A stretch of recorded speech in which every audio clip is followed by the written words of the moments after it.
I never intended to become the center of a family war. 3 months ago, I was just a regular software developer with a comfortable life in Portland.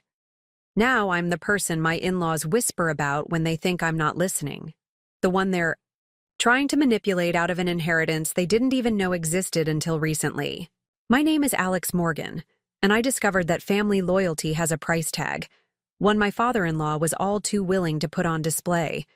Before we jump back in, tell us where you're tuning in from, and if this story touches you, make sure you're subscribed, because tomorrow I've saved something extra special for you.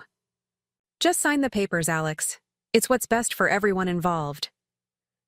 Howard Bennett's voice carried from the study of his riverfront estate's home. I froze in the hallway, gift bag clutched in my hand. I'd arrived early for Sunday dinner to surprise Rebecca with concert tickets for our anniversary. He's being stubborn about this, Howard. I told you he would be. That was Tyler, my brother-in-law, always eager to align with his father's opinions. Well, he needs to understand what's at stake here. The Peterson property holdings would complete our Cascade development. Without them, we lose the investors. Besides, what does a computer guy need with real estate anyway?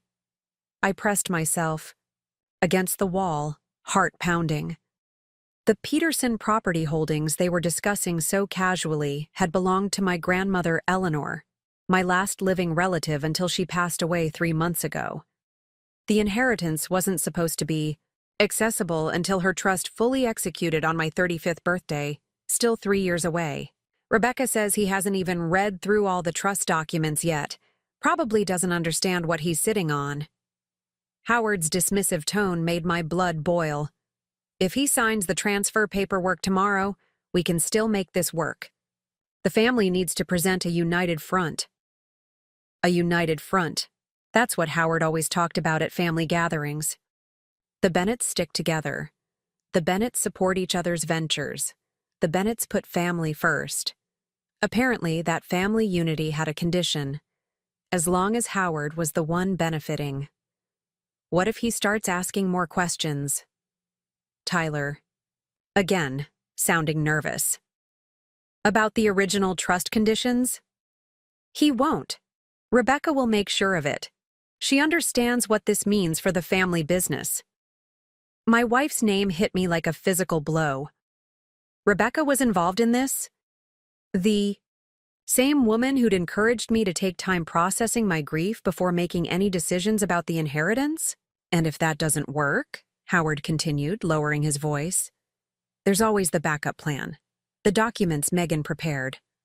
I'd heard enough. Backing away quietly, I slipped out the side door and sat in my car, staring at the elegant, 2-story house with its manicured lawn and perfect facade. Just like the Bennett family image, flawless on the outside, rotten at the core. My phone buzzed with a text from Rebecca. Where are you? Everyone's arriving for dinner. I started the engine. Not feeling well. Heading home. Talk later. As I drove away from Riverfront Estates, my grandmother's last words echoed in my mind. The trust will protect you, Alex, but only if you protect it first. At the time, I thought she was being dramatic, a quirk of old age. Now I wondered what she'd known that I was only beginning to discover. The drive home gave me time to think, but not enough time to process the betrayal. Rebecca and I had been married for 5 years.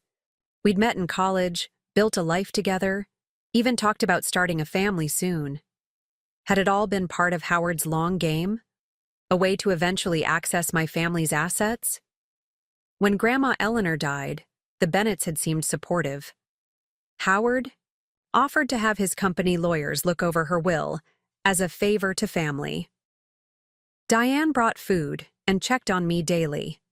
Tyler and Megan offered to help sort through Eleanor's belongings.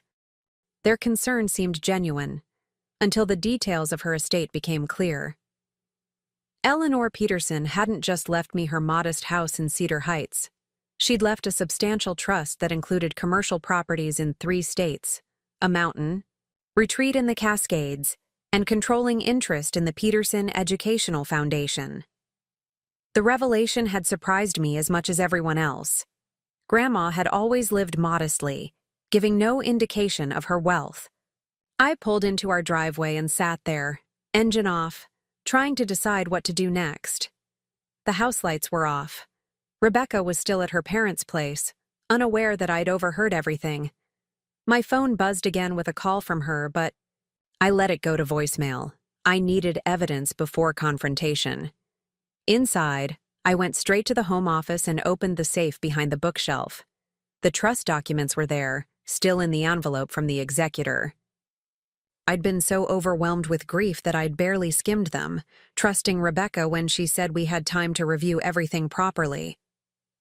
3 hours and 4 cups of coffee later, I understood why Howard was so eager for me to sign the simple transfer paperwork he'd prepared.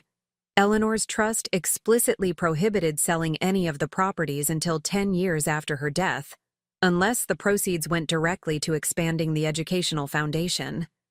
The Cascade property Howard coveted was specifically designated to become a nature education center. My phone had accumulated 6 missed calls and several increasingly concerned texts from Rebecca. Finally, I texted back, "Working through some things. Don't wait up." Her response came immediately. "Alex, what's going on?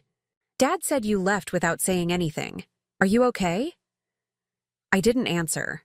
Instead, I called the one person I knew I could trust implicitly. "Nathan, it's Alex. I need your help with something sensitive.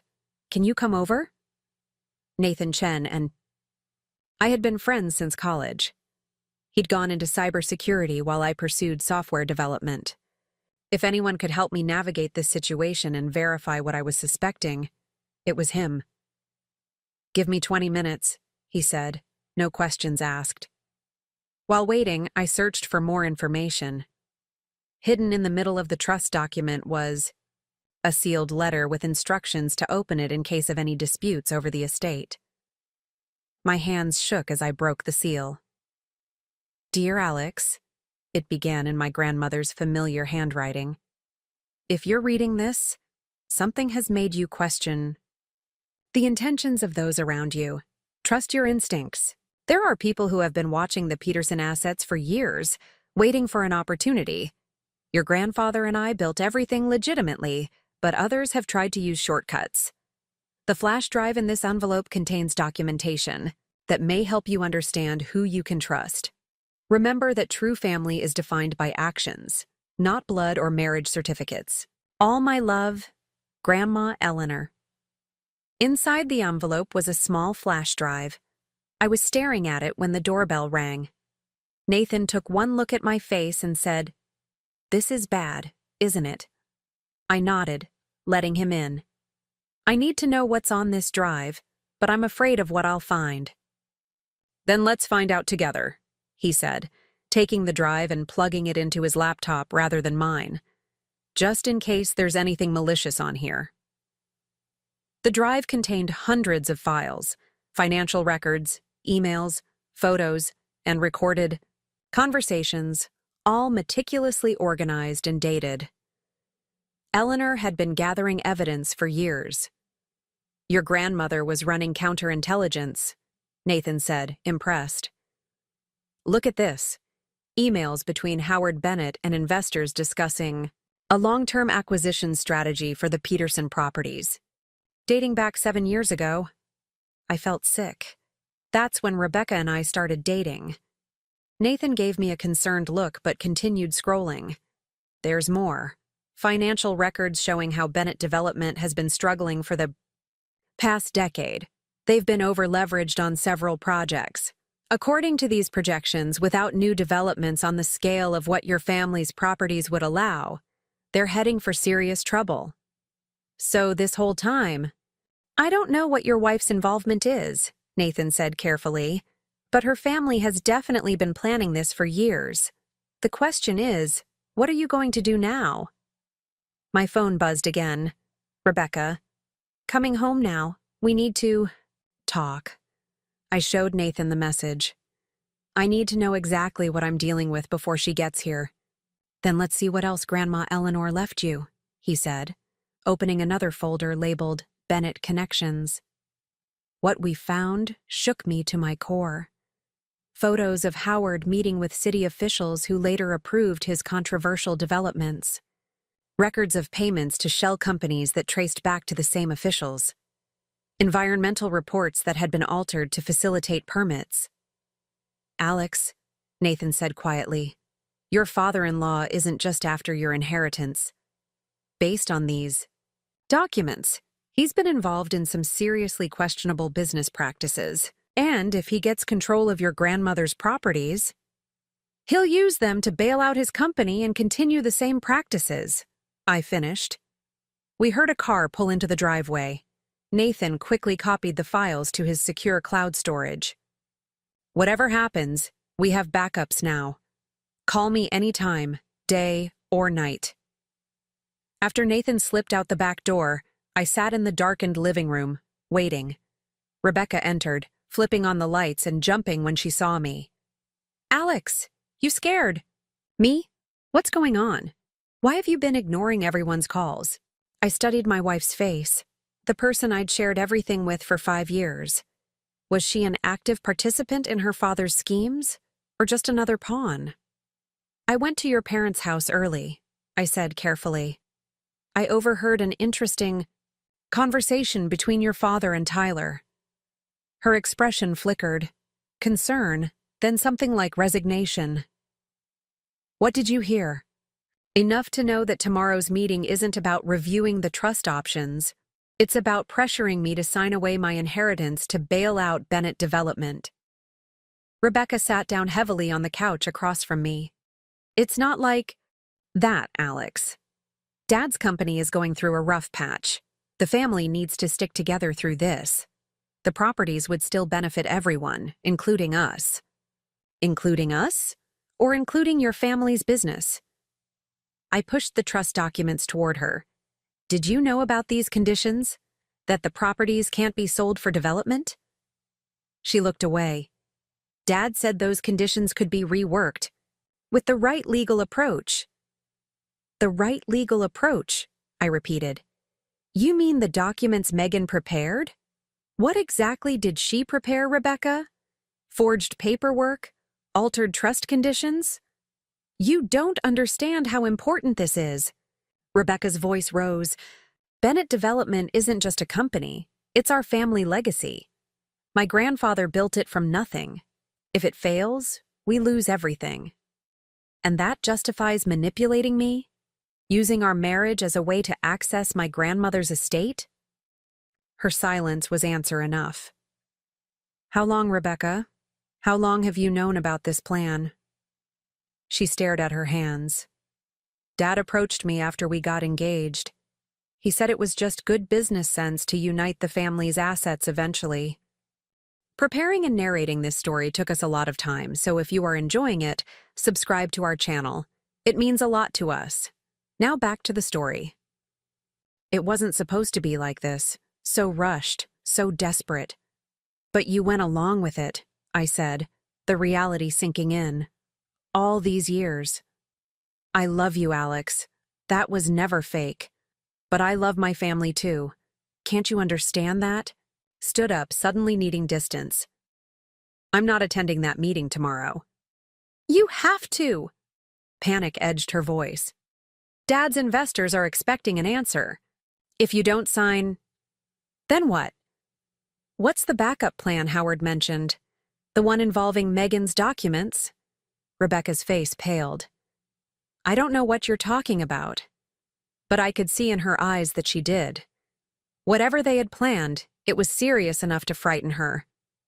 I'm staying at a hotel tonight, I said, grabbing an overnight bag I kept ready for work trips. I need time to think. Alex, please. Rebecca reached for my arm, but I pulled away. I trusted you, I said simply, with everything. As I packed essentials, Rebecca hovered in the doorway. What are you going to do? It was a loaded question. Was she asking as my concerned wife or reporting back to Howard? I'm going to honor my grandmother's wishes, I said. Beyond that, I haven't decided. The look that crossed her face confirmed everything. This wasn't just about money or property. There was something more. Something in the trust that truly frightened the Bennetts. I left Rebecca standing in our bedroom, staring after me with tears streaming down her face. Were they genuine? After 5 years of marriage, I could no longer tell. In the car, I called Nathan again. I need a secure place to stay and time to go through everything Eleanor left. My guest room is yours, he said without hesitation. And Alex? Bring all the original documents. Don't leave anything they could alter or destroy. As I drove, through the darkening streets of Portland, my phone exploded with notifications. Text messages from Howard, Tyler, even Diane, all expressing concern about my behavior and stressing the importance of tomorrow's meeting. A voicemail from Megan about documents that need your immediate attention. I switched off my phone and focused on the road ahead. Whatever game the Bennetts were playing, I was no longer a willing participant. Grandma Eleanor had tried to warn me, to prepare me for this moment.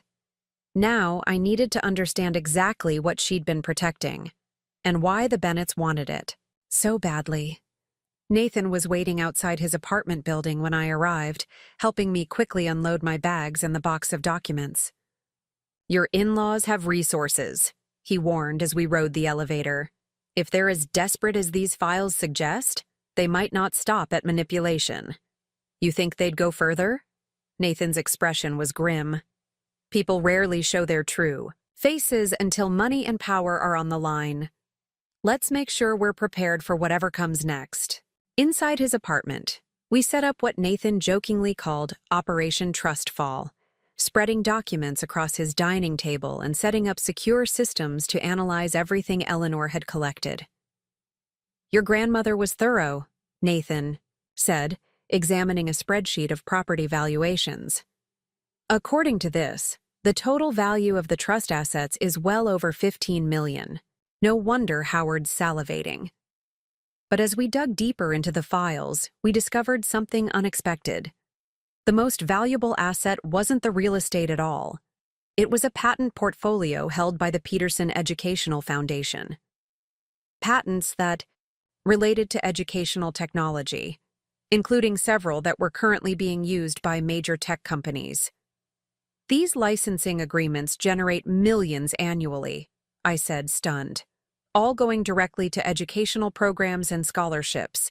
Nathan whistled. "And control of the foundation passes to you at 35, according to the trust." "That's what this is really about. The real estate is just a bonus. They want the foundation and the patent portfolio." A document labeled Bennett Development Project Horizon confirmed our suspicions. Howard had been planning to pivot his struggling real estate company into tech investment, using the Peterson patents as leverage to attract new capital. As midnight approached, my phone, which I'd turned back on briefly to check for any genuine emergencies, rang with a call from an unexpected source, Olivia Santos, the family attorney who had executed Eleanor's will. "Alex, thank goodness. Are you all right? Rebecca called me frantic, saying you'd disappeared with trust documents." I put the call on speaker so Nathan could hear. "I'm safe, Olivia. Just needed space to review everything properly. There seems to be a lot of pressure to make decisions quickly." Olivia's voice turned serious. "Don't sign anything, Alex. There are irregularities I've been investigating. Someone requested copies of the trust documents last month, and I have reason to believe they may be preparing alterations." "Megan Bennett," I said. "She's preparing something for tomorrow's meeting." "The paralegal," Olivia confirmed. "She's requested information about challenging trust conditions based on mental competency of the grantor." Ice formed in my stomach. They're going to claim Grandma Eleanor wasn't mentally competent when she established the trust conditions. It appears that way. I've been gathering evidence to counter such claims, but I wasn't sure who I could trust. Your grandmother warned me there might be attempts to circumvent her wishes. "Can you meet us?" I asked.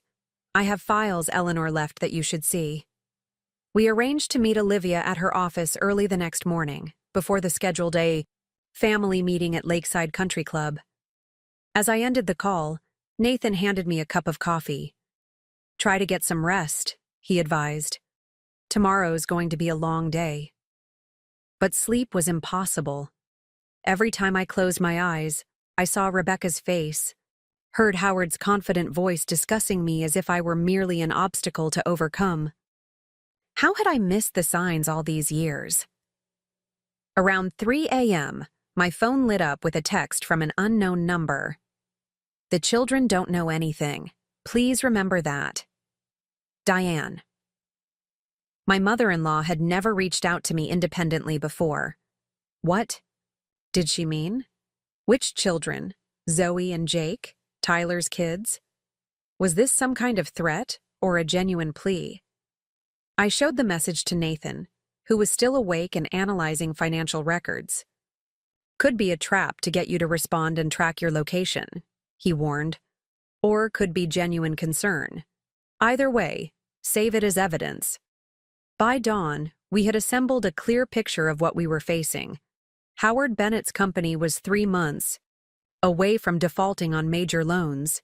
The Cascade property he wanted from my inheritance was positioned to secure a bailout from investors, but only if development could begin immediately. Additionally, control of the Peterson Foundation would give him access to technology licensing revenue that could transform his failing real estate business into a tech investment firm. To achieve this, he needed my cooperation, or he needed to invalidate the trust conditions by proving Eleanor was mentally unfit when she created them. They've been planning this for years, Nathan said as we gathered our evidence for the meeting. With Olivia. The question is, how far are they willing to go?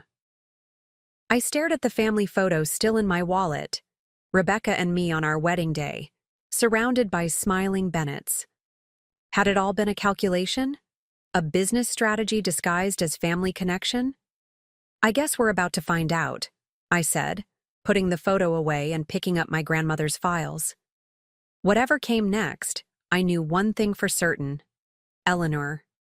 Peterson had spent her life building something meaningful, and I wouldn't let it be dismantled for Howard Bennett's ambition. As we headed to meet Olivia, dawn broke over Portland, painting the sky in shades of promise. Whatever truth awaited, I was finally ready to face it. The morning light cast long shadows as Nathan and I hurried into Olivia Santos's downtown office building.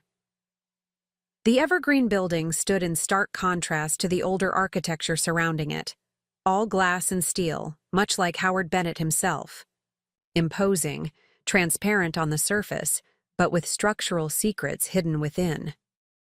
You look exhausted, Olivia said when we entered her office on the 12th floor. She was a sharp-featured woman in her 50s who had worked with my grandmother for over 20 years. Today, concern had etched additional lines around her eyes. I haven't slept, I admitted, setting down the box of documents and flash drive. But I've learned more in the last 12 hours than in 5 years of being part of the Bennett family. Olivia locked her office door and closed the blinds. Show me what you've found. Nathan set up his laptop, and for the next hour we walked Olivia through everything. The overheard conversation, Eleanor's secret files, the financial troubles, plaguing Bennett development, and the apparent plan to challenge the trust's validity. This confirms my suspicions, Olivia said, examining the records of Howard's meetings with city officials. Eleanor came to me last year, concerned about unusual inquiries into her foundation's patent portfolio. Someone was probing for weaknesses. Howard, I said. Most likely. But what troubles me most is this. She pulled out a legal document from her briefcase. This was filed yesterday with the probate court. A petition challenging Eleanor Peterson's mental capacity at the time the trust was amended 3 years ago. The petition was signed by Rebecca Morgan, my wife, claiming that her close relationship with Eleanor gave her unique insight into the deterioration of her mental faculties. My hands shook as I set the document down. She's never even mentioned concerns about Grandma's mental state to me. Eleanor was sharp until the end, Everyone who knew her would testify to that. That's why they needed Rebecca's statement, Olivia explained. As your wife, her testimony carries significant weight. She claims Eleanor confided in her about memory issues, confusion, and paranoia, specifically paranoia about her assets. The betrayal cut deeper than I could have imagined. Rebecca had been actively constructing a case against my grandmother's competency, all while comforting me through my grief. The hearing is scheduled for next month, Olivia continued. If successful, it would invalidate the amendments Eleanor made restricting the sale of properties and establishing the Educational Foundation's independence, putting everything under my control, I realized, which they expect to control through me. Precisely. The original trust from 15 years ago was much simpler, with fewer restrictions on how assets could be used. That's what they want. To revert to. Nathan, who had been examining the petition closely, looked up. There's something odd here. The medical evidence they're citing comes from visits to a Dr. Wilson in the months before Eleanor's death. But according to these records, he gestured to his laptop, Eleanor's doctor was Dr. Martinez for the past decade. Olivia's expression darkened. This is concerning. We need to contact Dr. Martinez immediately and get Eleanor's full medical records. As she reached for her phone, my own buzzed with an incoming call. Zoe Bennett, my 12-year-old niece. I hesitated, then answered, putting it on speaker. Uncle Alex? Zoe's voice was hushed, almost a whisper. Are you coming to Grandpa's meeting today? I'm not sure, Zoe. Why are you calling from your mom's phone? She left it when she went, to talk to Grandpa. They're all at our house and they're saying weird things about you. Dad said you're trying to destroy the family business. My heart sank. Tyler and Megan were already poisoning their children against me. That's not true, Zoe. It's complicated adult stuff. That's what they always say when they don't want to explain. Her voice carried the unique skepticism of preteens everywhere. But I heard more. Mom was on the phone with someone talking about Grandma Eleanor's medical records. She said they needed to finalize the narrative before you could dig too deep. What does that mean? Nathan and Olivia exchanged alarmed looks. Zoe, this is very important, I said carefully. Do you remember Dr. Martinez, the lady doctor who came to check on Grandma Eleanor a few times when you visited her with me? Yeah, she always gave me and Jake stickers. She came to the funeral too. Did you ever meet another doctor? Maybe an older man? No. Wait. Mom and Dad took me and Jake to this office once. They said it was a doctor who needed to ask us questions about Great-Grandma Eleanor. He asked if she ever forgot our names or got confused. Dad kept giving us these looks when we said no. My blood ran cold. They had tried to coach the children into providing false testimony. Zoe, I need to go now, but thank you for calling me. You didn't do anything wrong. Uncle Alex? Are you and Aunt Rebecca getting divorced? Jake heard Mom and Dad talking about it. The innocent question caught me off guard. I don't know, Zoe, but whatever happens between adults, I'll always be your uncle. That won't change. Promise you'll still take us hiking? Dad always says he will, but then work gets busy. I promise. I have to go now. Put your mom's phone back exactly where you found it, okay? After the call ended, I looked at Olivia and Nathan. They're falsifying medical records and attempting to use children as witnesses, Olivia added, disgust, evident in her voice. This goes beyond aggressive estate planning. This is fraud. What's our next move? I asked. The meeting at Lakeside is in 3 hours, Nathan reminded us. They're expecting you to show up and sign their documents. And if I don't? They proceed with the competency challenge, Olivia said. But now we know they're fabricating evidence, which gives us leverage. I think I should go to the meeting, I decided. Let them present their case, their documents, get everything in the open. It's risky, Olivia cautioned. Howard is used to getting his way. If he realizes you're onto them. Actually, Nathan interrupted, studying his screen. It might be our best opportunity. I've been analyzing these financial records more closely. Bennett Development didn't just make questionable deals. They've been moving money through shell companies that trace back to that same Dr. Wilson who supposedly treated Eleanor. Money laundering, possibly tax evasion. That explains why they're so desperate, I said. It's not just about saving a failing business. It's about covering up financial crimes. Olivia looked thoughtful. We need more than suspicions. We need concrete evidence of the fraud, something that would stand up in court. The doctor, I realized. If we can prove Dr. Wilson falsified medical records for payment. I have contacts at the medical board, Olivia offered. And the original trust includes provisions for hiring investigators to protect its integrity. Eleanor was always thinking ahead. Nathan checked his watch. We have 3 hours until the meeting. I can keep digging into these financial connections, but we might need something more tangible to confront them with. A plan began forming in my mind. What if we give them exactly what they want, just not in the way they expect? For the next 2 hours, we worked feverishly, Olivia contacting Eleanor's real doctor to secure affidavits regarding her mental competency, Nathan tracing the money trail between Bennett Development and Dr. Wilson, and me preparing for a confrontation I never imagined having with the family I'd married into. My phone continued to buzz with messages. Rebecca, please come home. We can work this out together.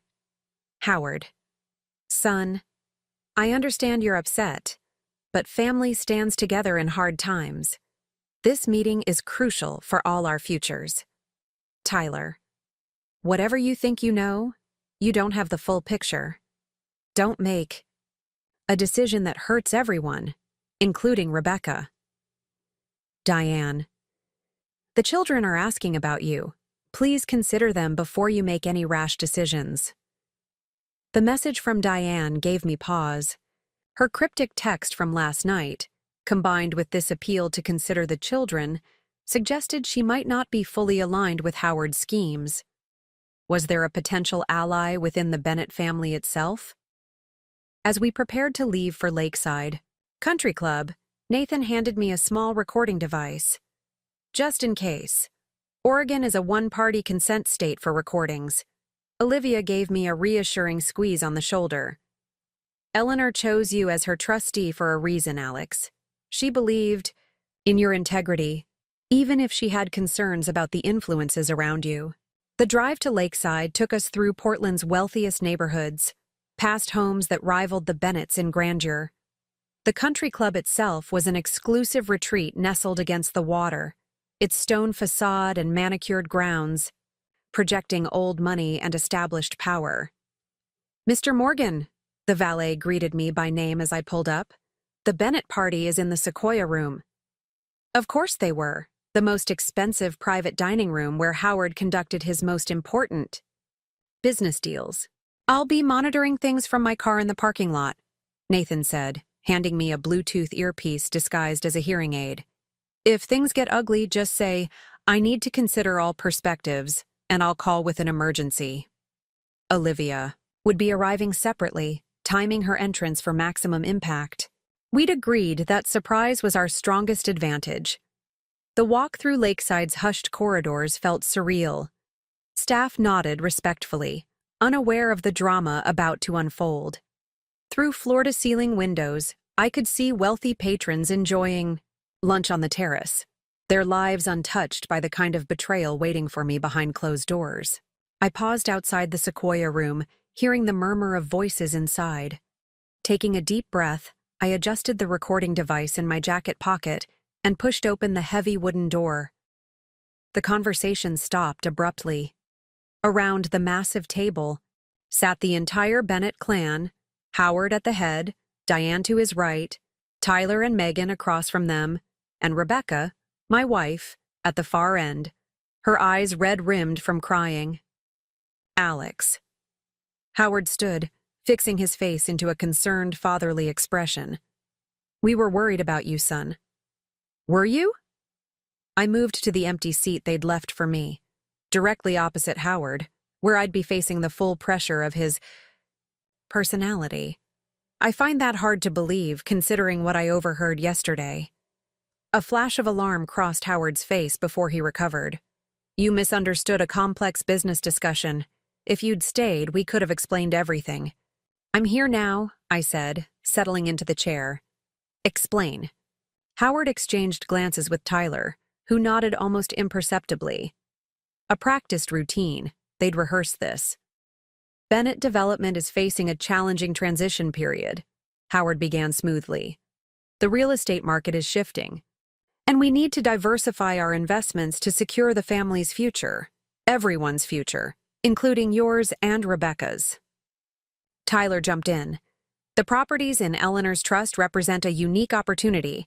With the right development, they could triple in value within 5 years. Benefiting everyone, Megan added, her designer outfit and flawless makeup contrasting with the tension in her voice. I looked at each of them in turn. These people who had welcomed me into their family. Conditionally, it now seemed. Finally, my gaze settled on Rebecca. And what's your role in all this, Rebecca?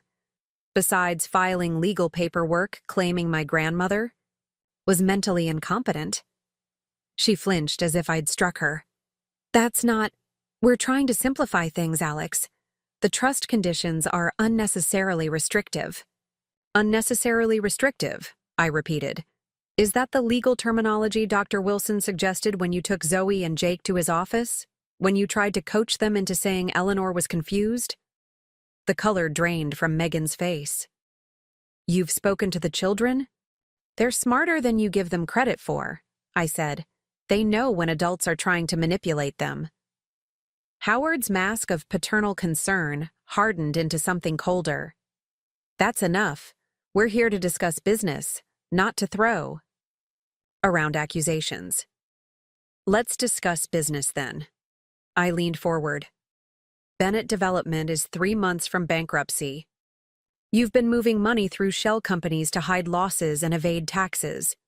You need my inheritance to bail you out before your investors discover the truth. The silence that followed was deafening. Howard's complexion had turned an alarming shade of red.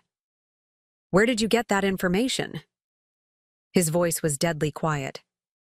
Eleanor kept records of everything, including your approaches to her over the years, trying to pressure her into partnerships that would have given you control of her assets. Diane made a small, distressed sound. Howard silenced her with a look. Those are serious allegations, Alex, dangerous ones to make without proof. Oh, I have proof, I assured him. More than enough for the IRS, the SEC, and the State Medical Board, in Dr. Wilson's case. Tyler slammed his hand on the table. This is insane. You're threatening.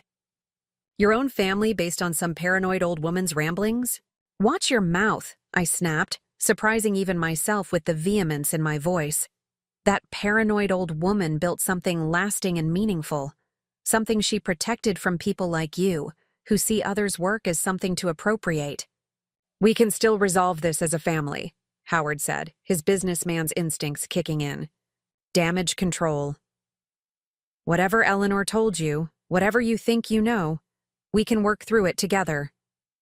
By having me declared unfit to manage the trust? That was the backup plan, wasn't it? If I didn't sign willingly, you'd challenge my competency next. Rebecca looked genuinely shocked. What? No, that was never discussed. Wasn't it? I turned to her. Then why did Megan prepare those documents Howard mentioned? All eyes turned to Megan, who shifted uncomfortably. They were just contingency plans, standard legal precautions. There's nothing standard about falsifying medical records, I said, or about attempting to invalidate a legally executed trust based on lies.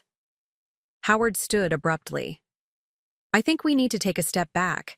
Clearly, Alex is upset and not thinking rationally.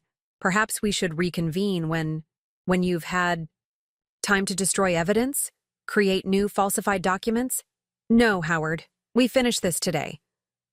The door opened, and Olivia Santos entered, carrying her briefcase. Howard's expression darkened further.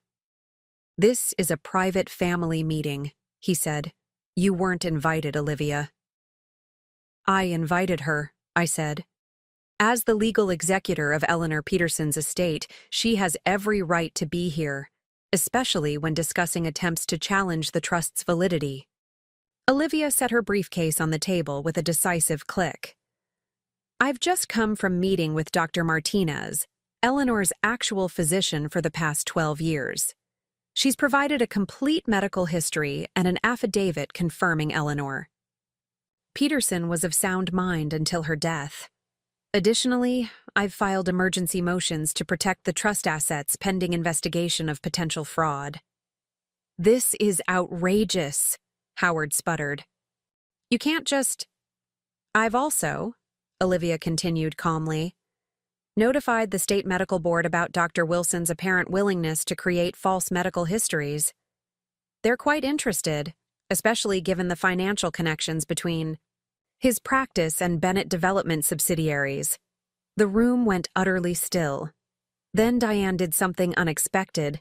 She began to laugh, a soft, almost relieved sound. "Thank God," she said, ignoring Howard's furious glare. "It's finally over." "Diane," Howard warned, "not another word." But 25 years of obedience had apparently reached its limit. "No, Howard. I'm done watching you destroy our family for your ambitions. I'm done with the lies, the manipulations, the constant pressure on everyone around you to prop up your ego and your failing business." She turned to me.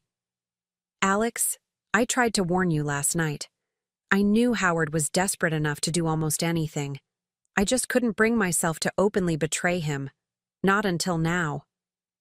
Howard's face contorted with rage.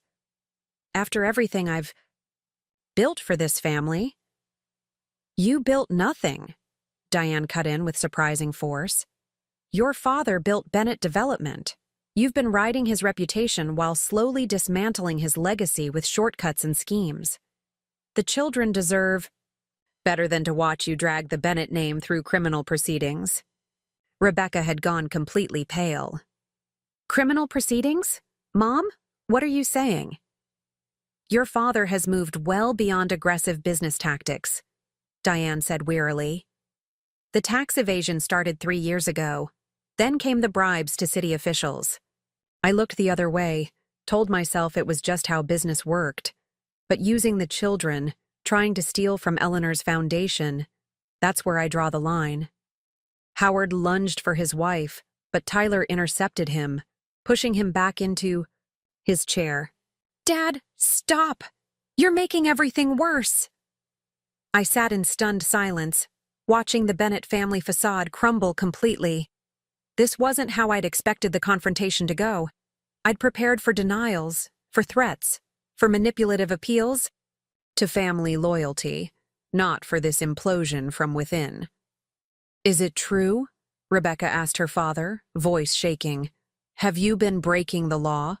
Howard's silence was answer enough. "The properties," Megan said suddenly. "We need them not just for development but to sell quickly, to cover the money that's been diverted before the quarterly audit." "Megan!" Tyler hissed, but the damage was done. "How much?" I asked. "How much has been diverted?" 3 million, Diane answered when no one else would. "That's what he's admitted to me. The real figure is probably higher." $3 million. Embezzled, hidden, now desperately needed before auditors discovered the fraud. Rebecca buried her face in her hands. "I didn't know. I swear I didn't know it was this bad." Did I believe her? I wasn't sure. The woman I thought I knew would never have participated in criminal activity, but that woman wouldn't have filed false reports about my grandmother's mental state either. "Here are your options," Olivia said, addressing Howard directly. "Option 1. We proceed with the fraud investigation. The trust files formal complaints with all relevant authorities. Bennett Development faces criminal and civil penalties, and its officers, including you and Tyler, potentially face criminal charges. Howard's jaw clenched, but he remained silent. Option 2, she continued. You withdraw all challenges to Eleanor Peterson's trust. You resign from Bennett Development. The company undergoes restructuring under independent management. The diverted funds are repaid in full, plus penalties. No criminal charges, but you're removed from any position of financial control. You can't force me out of my own company, Howard growled. Actually, she can, Diane said. I own 51% of the shares. They were my father's before he died. I've simply allowed you to act as though the company was yours. This revelation seemed to shock even Tyler and Megan. The great Howard Bennett, master builder and business titan, had been operating on his wife's sufferance all along. Mom? Tyler looked bewildered. Is that true? Diane nodded. I kept quiet because family harmony seemed more important than asserting my rights. I was wrong. Howard stood again, his imposing figure now somehow diminished. This is all a bluff. You have suspicions, not proof. And you, he pointed at me, are throwing away a future with this family over a misunderstanding. I met his gaze steadily. No, Howard. I'm protecting my grandmother's legacy from people who see it as nothing but a resource to be exploited. The only one throwing away a future here is you. We have more than suspicions, Olivia added. Eleanor Peterson wasn't just keeping records. She was working with forensic accountants to document every irregularity. The evidence is comprehensive and has already been provided to my office. This wasn't entirely true. We were still assembling the financial trail, but Howard didn't know that. The flash of panic in his eyes told me Olivia's gambit had worked. I need time to consider these options, Howard said stiffly. You have 24 hours, Olivia replied. After that, we proceed with full legal action. The room fell into a tense silence. Then Megan suddenly gathered her designer purse and stood. I need some air. Sit down, Tyler ordered. We handle this as a family. Like you handled the falsified medical records? I asked. Or the coached testimony from children? That was Howard's idea. Megan snapped, her composure finally cracking. All of it, the fake doctor, the petition, everything. He promised it would save the company, secure our future. Now we're facing criminal charges? Megan, shut up, Howard barked, but she was beyond caring. No, I'm not going down for this. I have children to think about. The United Bennett front was disintegrating by the second. Alex? Rebecca said softly. Can we talk privately, please? I looked at my wife, the woman I'd built a life with, shared dreams with, trusted completely. Did I owe her a private conversation after her betrayal? Or was this another attempt at manipulation? Whatever you need to say, you can say here, I decided. Hurt flashed across her face, but she nodded. I filed that petition because Dad convinced me it was the kindest option. That challenging the trust directly would mean a long public legal battle that would stress you during your grieving. He said this way would be quicker, cleaner. And you believed that invalidating my grandmother's wishes based on lies was the kind option? I believed we were helping you, she insisted. You were so overwhelmed after Eleanor died, barely looking at the trust documents. Dad said they were unnecessarily complicated, that simplifying everything would relieve your burden while securing the family's future. Our family's future, I corrected. Not yours, mine. Eleanor's legacy isn't a resource for Bennett Development to exploit. Rebecca flinched at my tone. I love you, Alex. That's always been real. But I love my family too, and when they said they needed help. You chose them, I finished for her. You chose them over honesty, over integrity, over me. Tears spilled down her cheeks. What happens now? To us? It was the question I'd been avoiding since the moment I overheard Howard's conversation. What did happen now? Could a marriage survive this level of betrayal? Did I even want to try? I don't know, I answered honestly. Right now, my priority is protecting Eleanor's trust and foundation. The rest, we'll have to see. Howard had been watching our exchange with calculating eyes. The foundation, he said suddenly. That's what this is really about, isn't it? Not the properties, but the educational foundation and its patents. His business instincts had finally identified the true prize. The real estate was valuable, but the technology patents were the sustainable asset, generating ongoing revenue that would only grow as educational technology expanded. Eleanor built that foundation to support education, not to finance your lifestyle or bail out your business mistakes, I said. Think bigger, Alex, Howard urged, a hint of his charismatic persuasiveness returning. With the right management, those patents could be leveraged for 10 times their current value. We could transform education across the country, not just fund a few scholarships. By right management, you mean yourself? I mean professional business leadership, not academics and charity administrators. Even now, facing potential criminal charges, Howard Bennett couldn't help trying to sell a vision to negotiate a deal. It was almost admirable in a twisted way, the sheer persistence of his ambition. The foundation stays as Eleanor designed it, I said firmly. Independent of Bennett Development or any other commercial enterprise. Howard's expression hardened.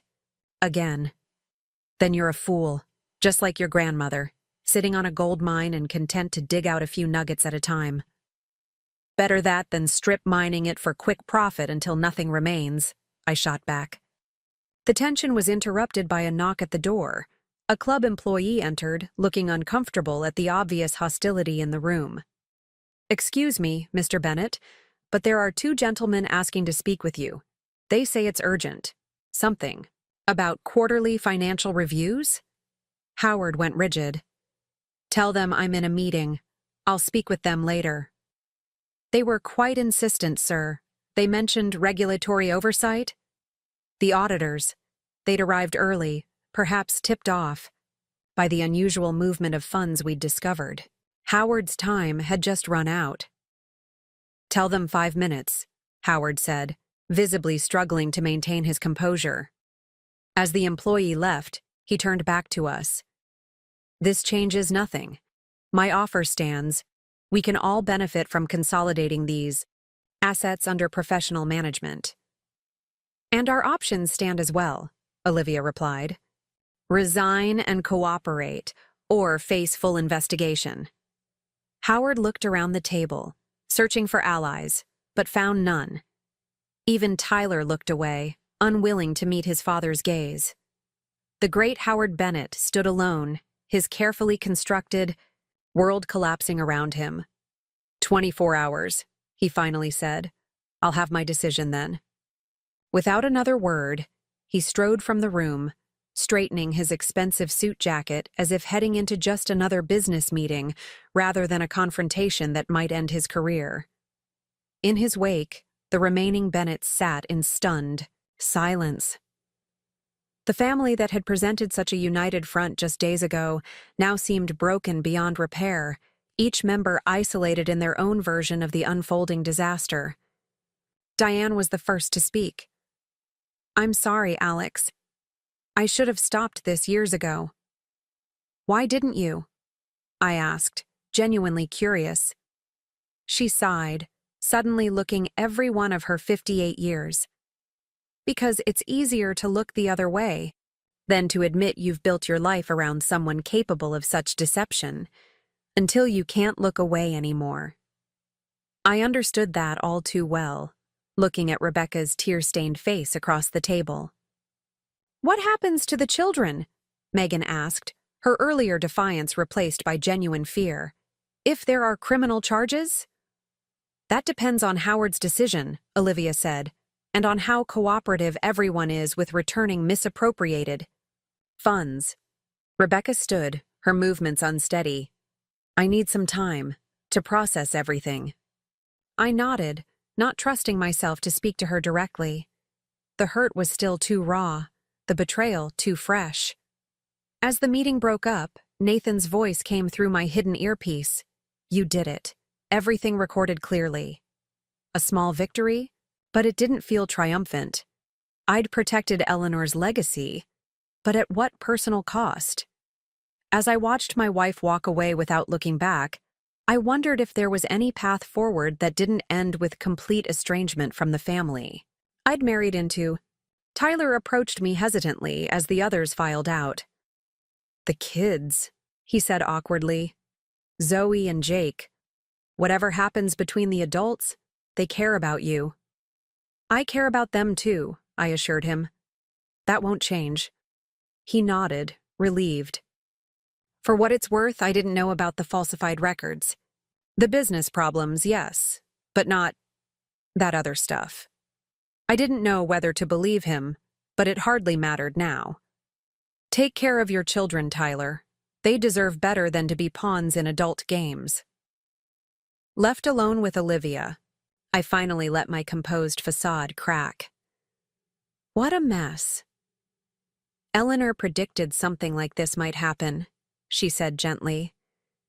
"It's why she left you those records, why she structured the trust as she did. She saw Howard's interest in your relationship with Rebecca from the beginning." "Are you saying she thought my entire marriage was a setup?" The idea was too painful to contemplate. "No. She believed Rebecca genuinely loved you, but she also believed Howard would eventually try to use that love as leverage." Grandma Eleanor, perceptive until the end. Had she seen something in Rebecca that I'd missed? Or had she simply understood Howard Bennett better than I ever had? "What do you think Howard will do?" I asked. "He'll try to find a third option," Olivia said with the certainty of someone who had dealt with powerful men her entire career. "He won't accept resignation quietly, but he can't risk criminal charges. He'll look for leverage, for compromise." Should I be worried? She considered this. "Be cautious. Howard Bennett didn't build his reputation by accepting defeat gracefully, but we have the stronger position legally and ethically." As we left Lakeside, the afternoon sun cast long shadows across the manicured grounds.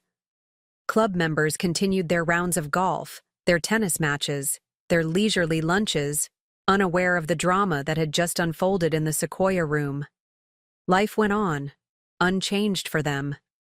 For me, everything had shifted. My marriage, my family connections, my understanding of the past 5 years, all called into question by a single overheard conversation and the evidence that followed. "What now?" I asked Nathan as we regrouped, in the parking lot. "Now we prepare for Howard's countermove," he said. "Because there will be one."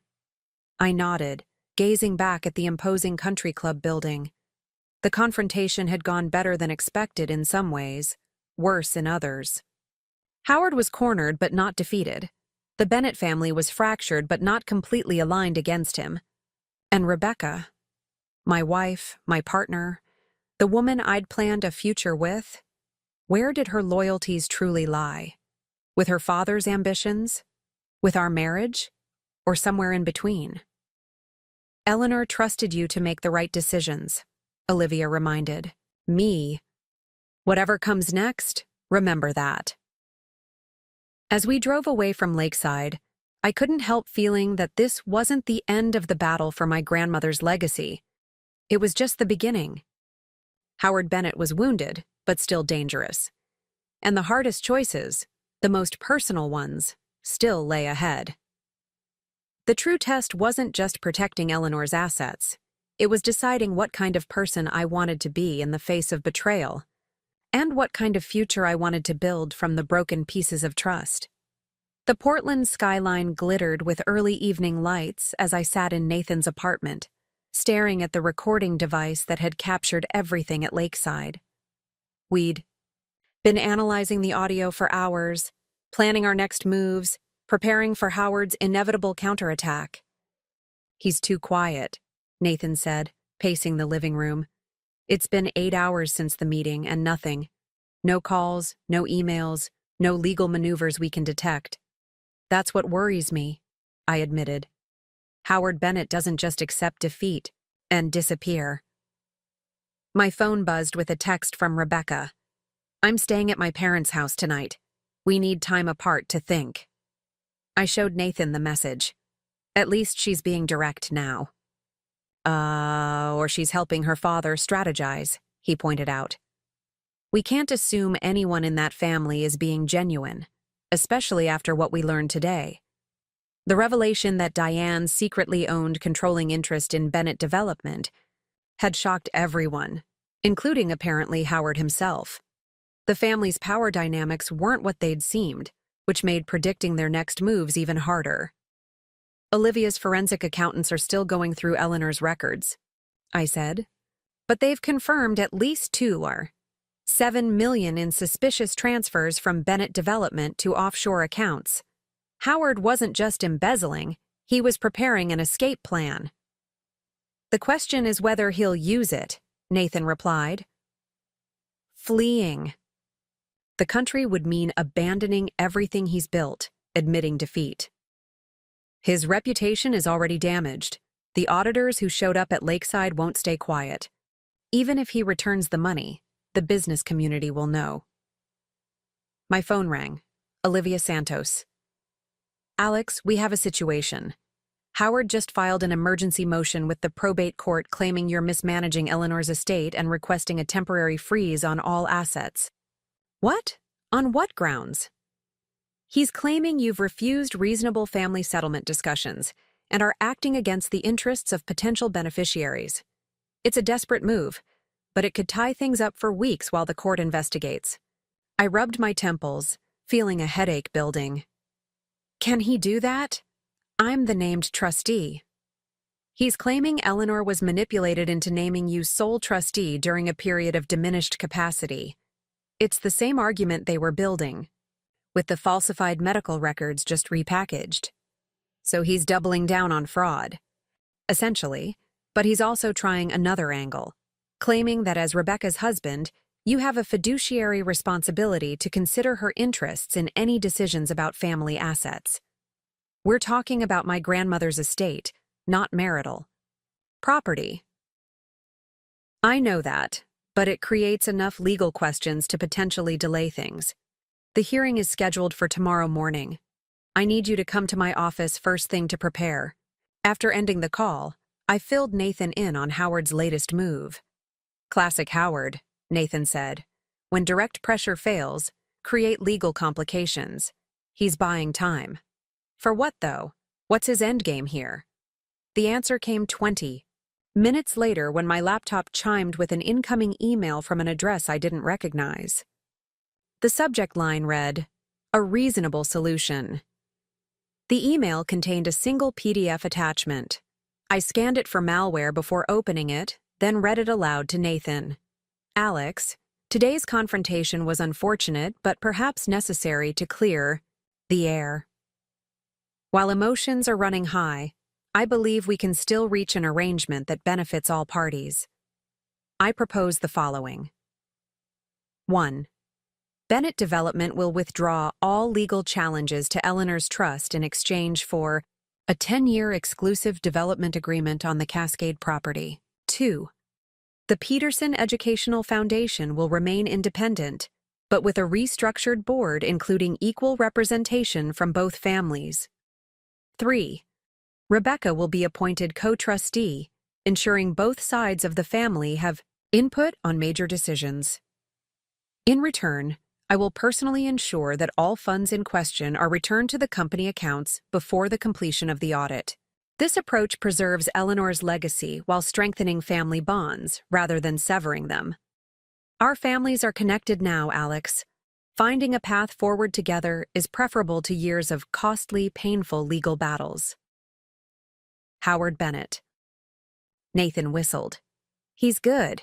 This sounds reasonable on the surface. But it gives him exactly what he wanted all along: control of the Cascade property and influence over the foundation. Plus, making Rebecca co-trustee means you couldn't make any major decisions without her agreement. He's essentially asking you to surrender control while making it sound like a compromise. I paced the room, thinking. The question is, why send this now? He filed the emergency motion with the court. Why follow with a settlement offer? Standard negotiating tactic, Nathan said. Create pressure, then offer a way to relieve it.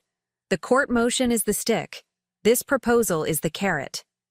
My phone rang again. Rebecca. After a moment's hesitation, I answered, putting it on. Speaker. Did you get Dad's email? She asked immediately. I did. Did you help him write it? No, she protested. I only found out about it when Mom mentioned it at dinner. Alex, I think you should consider it. It's a way to end this without destroying everything. Including your father's reputation? His freedom? She sighed. He's paying back the money. No one needs to know about the accounting. Irregularities. Irregularities? Rebecca, he committed fraud. He tried to falsify medical records. He attempted to use your nibblings as pawns in his schemes. He made mistakes, she admitted. Serious ones.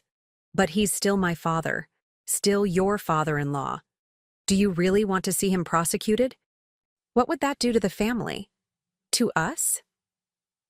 The manipulation was so transparent it would have been laughable if it weren't so painful. This isn't about punishing Howard, I said. It's about protecting Eleanor's legacy. And his proposal does that? The foundation stays independent. The properties remain in the trust. He's just asking for a development agreement and a voice at the table. His voice, his control, his profits, just like always. Rebecca's tone hardened. You're not being fair. This affects all of us. Me, Tyler, the kids. Are you really willing to tear apart an entire family over some rigid interpretation of what your grandmother wanted? Something in me snapped. My rigid interpretation? Eleanor spelled everything out explicitly because she knew exactly what Howard would try to do. She built protections into that trust because she understood his character better than I did. Better than you do, apparently. That's not... Rebecca, he used you. He used our marriage. He encouraged you to file false statements about my grandmother's mental state. And now you're still defending him? I'm trying to save what's left of our family, she cried, including our marriage, which you seem willing to throw away. The accusation stung, but I forced myself to stay calm. Our marriage was already compromised the moment you chose to participate in Howard's schemes rather than being honest with me. Silence stretched between us. Then quietly, I never meant to hurt you. I believe that, I said, surprised to find I actually did. But good intentions don't change what happened, or what's still happening. What do you mean? This proposal, the court filing, Howard's still trying to manipulate and control everything, and you're still helping him. That's not fair, she repeated, but with less conviction. Tell me honestly, if I reject this reasonable solution, what happens next? What has Howard planned? Her hesitation told me everything. I don't know exactly. But you know something. Another pause. He mentioned that public scandals hurt everyone involved, that the foundation's reputation would suffer if its trustee was involved in ugly family litigation. Threats now. Perfect. I rubbed my eyes, suddenly exhausted. Rebecca, I need to go. We'll talk tomorrow after the court hearing. Court hearing? What hearing? So she didn't know everything. Ask your father about the emergency motion he filed this afternoon, the one trying to freeze all the trust assets. Her shocked silence was the last thing I heard before ending the call. Nathan, who had been listening to the entire exchange, shook his head. She's torn. Between her husband and her father, I agreed, though it doesn't feel like much of a competition from where I'm standing. Don't underestimate the power of family dynamics established over decades, he warned. Rebecca grew up with Howard's manipulations. They're normal to her. The thought was depressing but rang true. How much of Rebecca's behavior was willing participation, and how much was the result of a lifetime under Howard's influence? My musings were interrupted by another call. Olivia again. "We've identified Dr. Wilson," she said without preamble. "His real name is Walter Jensen. He lost his medical license in California 3 years ago for falsifying records in workers' compensation cases. He's been working as a consultant ever since. Let me guess, for companies connected to Bennett Development?" "Exactly. We've traced payments totaling over $50,000 from one of Howard's shell companies to Jensen in the past 6 months. That's the smoking gun," I said. "Proof they were deliberately falsifying medical evidence. It gets better. Jensen kept records, names, dates, instructions. Apparently, he didn't trust Howard to protect him if things went south. And he's willing to talk? For immunity from prosecution, yes. I've already contacted the district attorney's office. They're interested, especially given the amounts involved in the financial fraud." This changed everything. With Jensen's testimony, Howard's position was even weaker than he realized. "What about the court hearing tomorrow?" I asked. "I was coming to that. Given this new evidence, I think we should go on the offensive. Instead of just defending against Howard's motion, we file for an immediate injunction prohibiting him from any further involvement with the trust or foundation. He'll fight it. Let him. With Jensen's evidence and the financial records, we have a strong case. And every time Howard files another motion or challenge, he digs himself deeper into potential criminal liability." After the call ended, Nathan and I strategized late into the night, planning for every contingency we could imagine. Howard was cornered, but that made him more dangerous, not less. We needed to be prepared for whatever desperate moves he might make. Around midnight, my phone buzzed with a text from an unknown number. "Garage security footage from Evergreen Building. Thought you should see this." DZ attached was a video file. I played it cautiously, ready to shut it down if it seemed malicious. The footage showed the underground parking garage of the Evergreen Building, Howard's company headquarters. The timestamp indicated it was from just 2 hours ago. A figure moved through the dimly lit space, carrying boxes to a waiting SUV with tinted windows. The person's face became clear as they turned. Howard Bennett, loading what appeared to be files and possibly computer equipment into the vehicle. "He's destroying evidence," Nathan said, peering over my shoulder. "Or preparing to run," I added. "But who sent this? DZ?" We both reached the same conclusion simultaneously. Diane Ziegler Bennett. Howard's wife was now actively working against him. I texted back, "Thank you. Does he know you have access to this footage?" The response came quickly. "No, building security reports to me, not him. Always has. Be careful. He's not himself right now." I forwarded the video to Olivia with an urgent message explaining its source. Her reply was immediate. "Getting. Emergency court order now. We'll have police secure the building tonight." Events were moving faster than I'd anticipated. What had started as a family dispute over inheritance was rapidly escalating toward potential criminal charges. I wasn't sure how I felt about that. Howard deserved consequences for his actions, but this would affect the entire Bennett family, including innocent parties like Zoe and Jake. "You should get some rest," Nathan advised. "Tomorrow's going to be intense." But sleep proved elusive. I lay awake in Nathan's guest room, thinking about Rebecca. Had our entire relationship been built on false pretenses? I scrolled through photos on my phone. Our wedding day, vacations together, holidays. With both our families. Had she been reporting back to Howard all along? Feeding him information about Eleanor? About me? Or had she been caught in the middle, torn between loyalties to her husband and her domineering father? Around 3 a.m., another text came through. "Rebecca? Again." I just found out what Dad did with the doctor. I had no idea, Alex. I swear on everything I care about. We need to talk in person, please. I stared at the message, wanting to believe her. But trust, once broken, isn't easily repaired. I replied simply, after the hearing. Morning came too quickly. Olivia met us at her office at 7 a.m., looking as if she hadn't slept either. Police secured the Evergreen building, she reported. They prevented Howard from removing more materials, but he'd already taken several boxes and at least one computer. They're looking for his vehicle now. Is he actually trying to flee? I asked. It's looking that way. His assistant reports he canceled all meetings for the week and mentioned a family emergency requiring travel. What about the court hearing? Still scheduled for 9 a.m. Howard's attorneys will be there regardless of whether he appears personally. We spent the next hour preparing, reviewing evidence, and planning our response to any arguments Howard's legal team might present.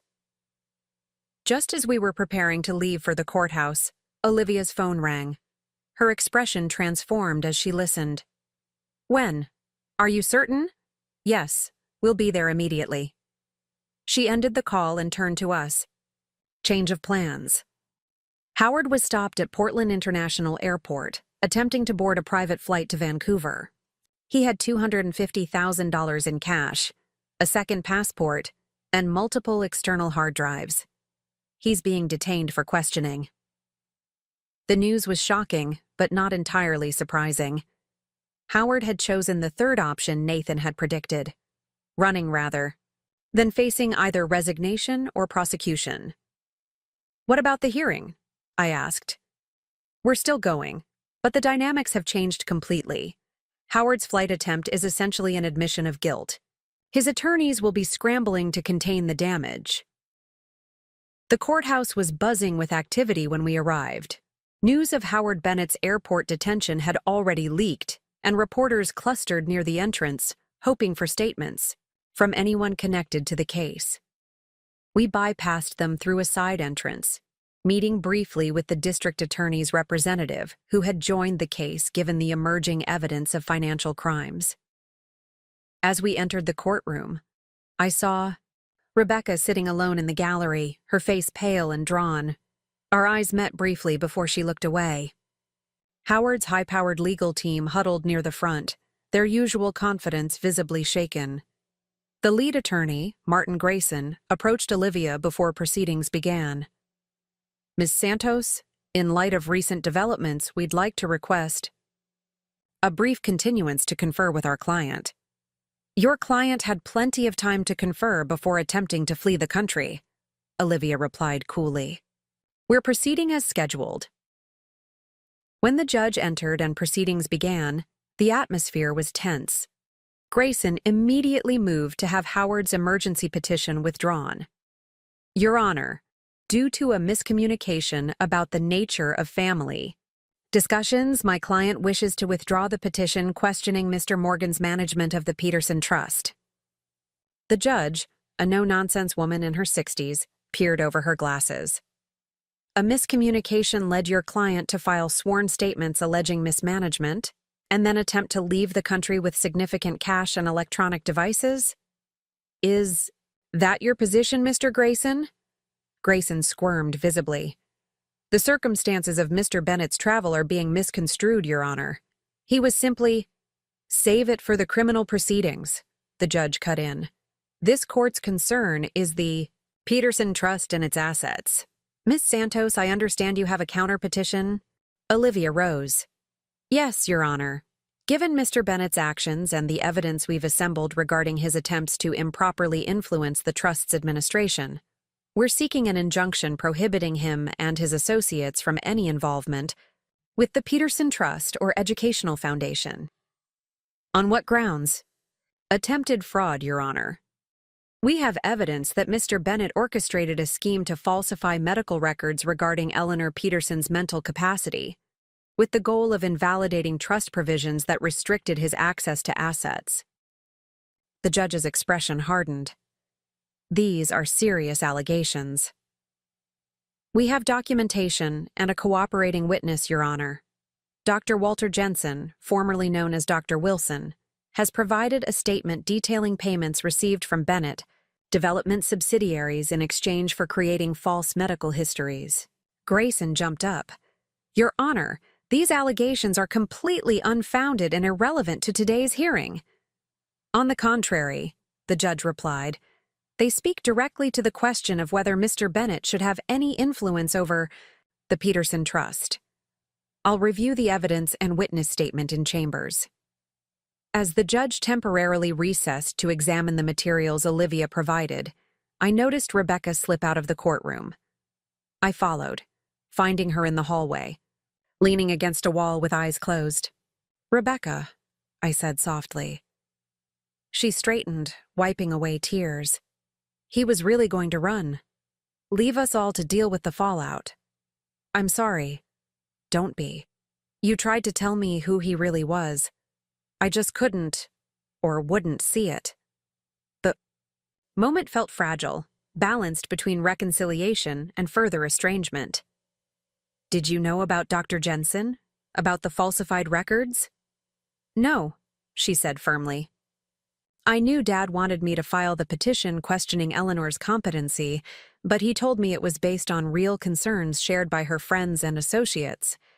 I never imagined he was manufacturing evidence.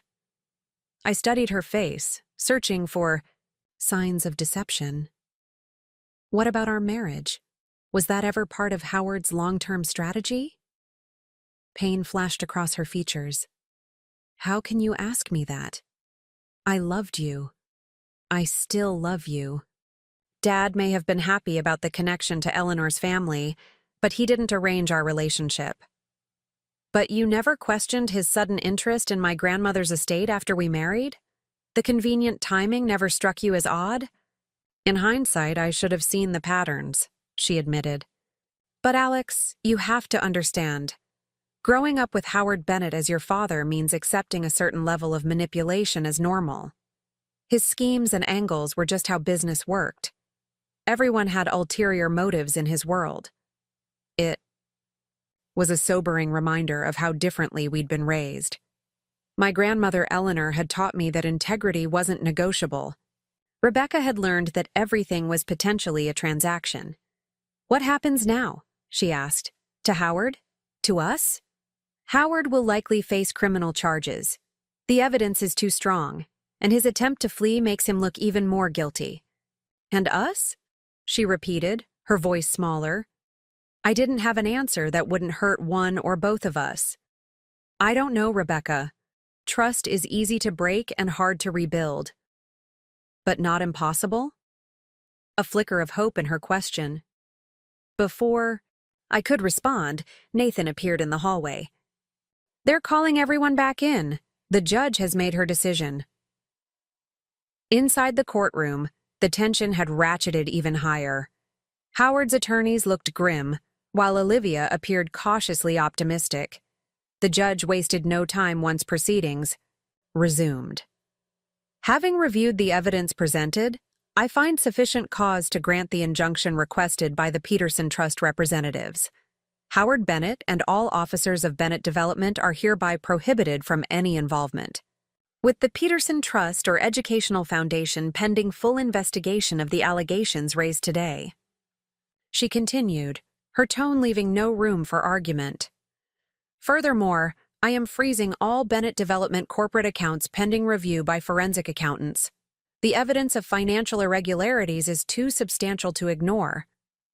Grayson attempted to object, but the judge silenced him with a look. Mr. Grayson, your client attempted to flee the jurisdiction with cash and data storage devices while under investigation. Save your arguments for the criminal proceedings, which I understand are now being prepared by the district attorney's office. With a bang of her gavel, the hearing was adjourned. Olivia turned to me, satisfaction evident in her expression. That couldn't have gone better if we'd scripted it ourselves. As we filed out of the courtroom, I spotted Diane speaking quietly, with a district attorney representative in the corner. Her role in exposing Howard's evidence tampering had clearly aligned her with the prosecution. Rebecca approached hesitantly. "Alex, can we talk now? Really talk?" I glanced at Nathan and Olivia, who both nodded encouragingly. "We'll handle the press inquiries," Olivia assured me. "Take the time you need." Rebecca and I found a quiet corner in a nearby coffee shop, away from the courthouse crowd. For several minutes, we sat in uncomfortable silence, the gap between us filled with unspoken accusations and regrets. "I've filed for separation from Howard," Diane announced as she joined us unexpectedly, sliding into a chair at our table. "After 36 years of marriage." "Mom, are you sure that's—" "It's long overdue," Diane cut her off. "I enabled his behavior for decades, Rebecca. Made excuses. Looked the other way. Not anymore." She turned to me. "Alex, I want you to know I never approved of Howard's schemes regarding Eleanor's estate. I should have spoken up sooner, been more direct in my warnings." "The text about the children," I remembered. "You were trying to tell me they were being used."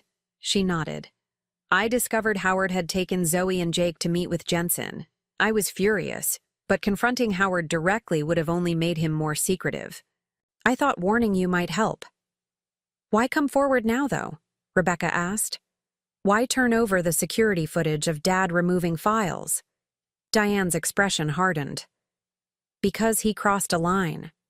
Using the children was bad enough. Planning to abandon his family to save himself? Unforgivable." The conversation shifted to more immediate concerns: Howard's likely prosecution, the impact on Bennett Development and its employees, the future of the Peterson Trust. Diane revealed that she'd been quietly documenting Howard's financial maneuvers for over a year, suspecting he was engaging in increasingly risky behavior. "The company can survive without him," she said with surprising conviction. "It might even thrive once we eliminate the shortcuts and schemes." "You're taking control?" Rebecca asked, clearly surprised by this new side of her mother. "Someone has to. The Bennett name still means something in this community, despite Howard's best efforts to tarnish it." As Diane outlined her plans for the company's future, I was struck by the transformation. The seemingly compliant corporate wife had revealed herself as a shrewd businesswoman who had been watching and waiting for the right moment to act. When Diane excused herself to take a call, Rebecca and I were left alone again, the air between us still heavy with unresolved questions. "All these years," Rebecca said softly, "I thought I knew who my parents were, who I was in relation to them. Now everything's shifting." "People reveal their true selves in crisis," I observed. "Sometimes they surprise you." "Like my mother, the secret business mastermind?" She attempted a smile that didn't quite reach her eyes. "Or like my father, the would-be fugitive." "Or like you," I said. "The question is, who are you choosing to be in this moment, Rebecca? Now that Howard's influence is removed, now that the truth is out, who do you want to be?" She met my gaze directly for the first time since the courthouse. "Someone worthy of rebuilding trust, if that's even possible." It wasn't a promise or a solution to our fractured marriage, but it was perhaps a beginning, a first honest step toward whatever came next. My phone buzzed with a message from Olivia. "Howard has been formally charged. Press conference in an hour. How do you want to handle the Peterson Trust's public statement?" The question reminded me that while personal relationships might heal slowly over time, Eleanor's legacy needed immediate, decisive protection. Whatever happened between Rebecca and me, whatever became of Howard and Bennett Development, my responsibility to my grandmother's vision remained clear. "I need to go," I told Rebecca. "There's a press conference about Howard's charges. The trust needs to make a statement." "Of course." She nodded, understanding. "Your grandmother's legacy comes first." The simple acknowledgement of that priority, so different from her previous attempts to subordinate Eleanor's wishes to Bennett family interests, felt significant. As I stood to leave, Rebecca caught my hand. Alex? Whatever happens with us, I want you to know I'm done with the deceptions. No more divided loyalties. I squeezed her hand briefly before letting go. That's a start. Walking back toward the courthouse where reporters were already gathering, I felt the weight of responsibility and possibility in equal measure. Howard's schemes had been exposed, the immediate threat to Eleanor's trust neutralized. But the harder work, rebuilding trust, determining the future of relationships damaged by betrayal, protecting the Foundation's mission for the long term, was just beginning. Nathan fell into step beside me as I approached the courthouse steps. You okay? Getting there, I said, and was surprised to find it was true. One crisis at a time. That's the spirit, he grinned. Now let's go tell the world what happens when you mess with Eleanor Peterson's legacy. Together, we climbed the steps to face the cameras, ready to begin the next chapter in a story that had taken turns none of us could have predicted. A story about protecting not just financial assets, but the values and vision they represented. Camera flashes erupted as I approached the podium outside the courthouse. Dozens of reporters had gathered, drawn by the dramatic fall of Howard Bennett, a prominent business figure now facing multiple fraud charges. Olivia stood to my right, a steadying presence as I prepared to make my first public statement as trustee of the Peterson Educational Foundation. Good afternoon, I began, voice steadier than I felt. My name is Alex Morgan, grandson of Eleanor Peterson and trustee of her estate. The events of the past few days have been difficult for all involved, but I want to be clear about our priorities moving forward. I paused, scanning the crowd. Near the back, I glimpsed Rebecca standing beside her mother, both watching intently. The Peterson Educational Foundation exists to support innovation in education and provide opportunities for students who might otherwise be left behind. That mission remains unchanged and will continue without interruption. The Foundation's assets are secure.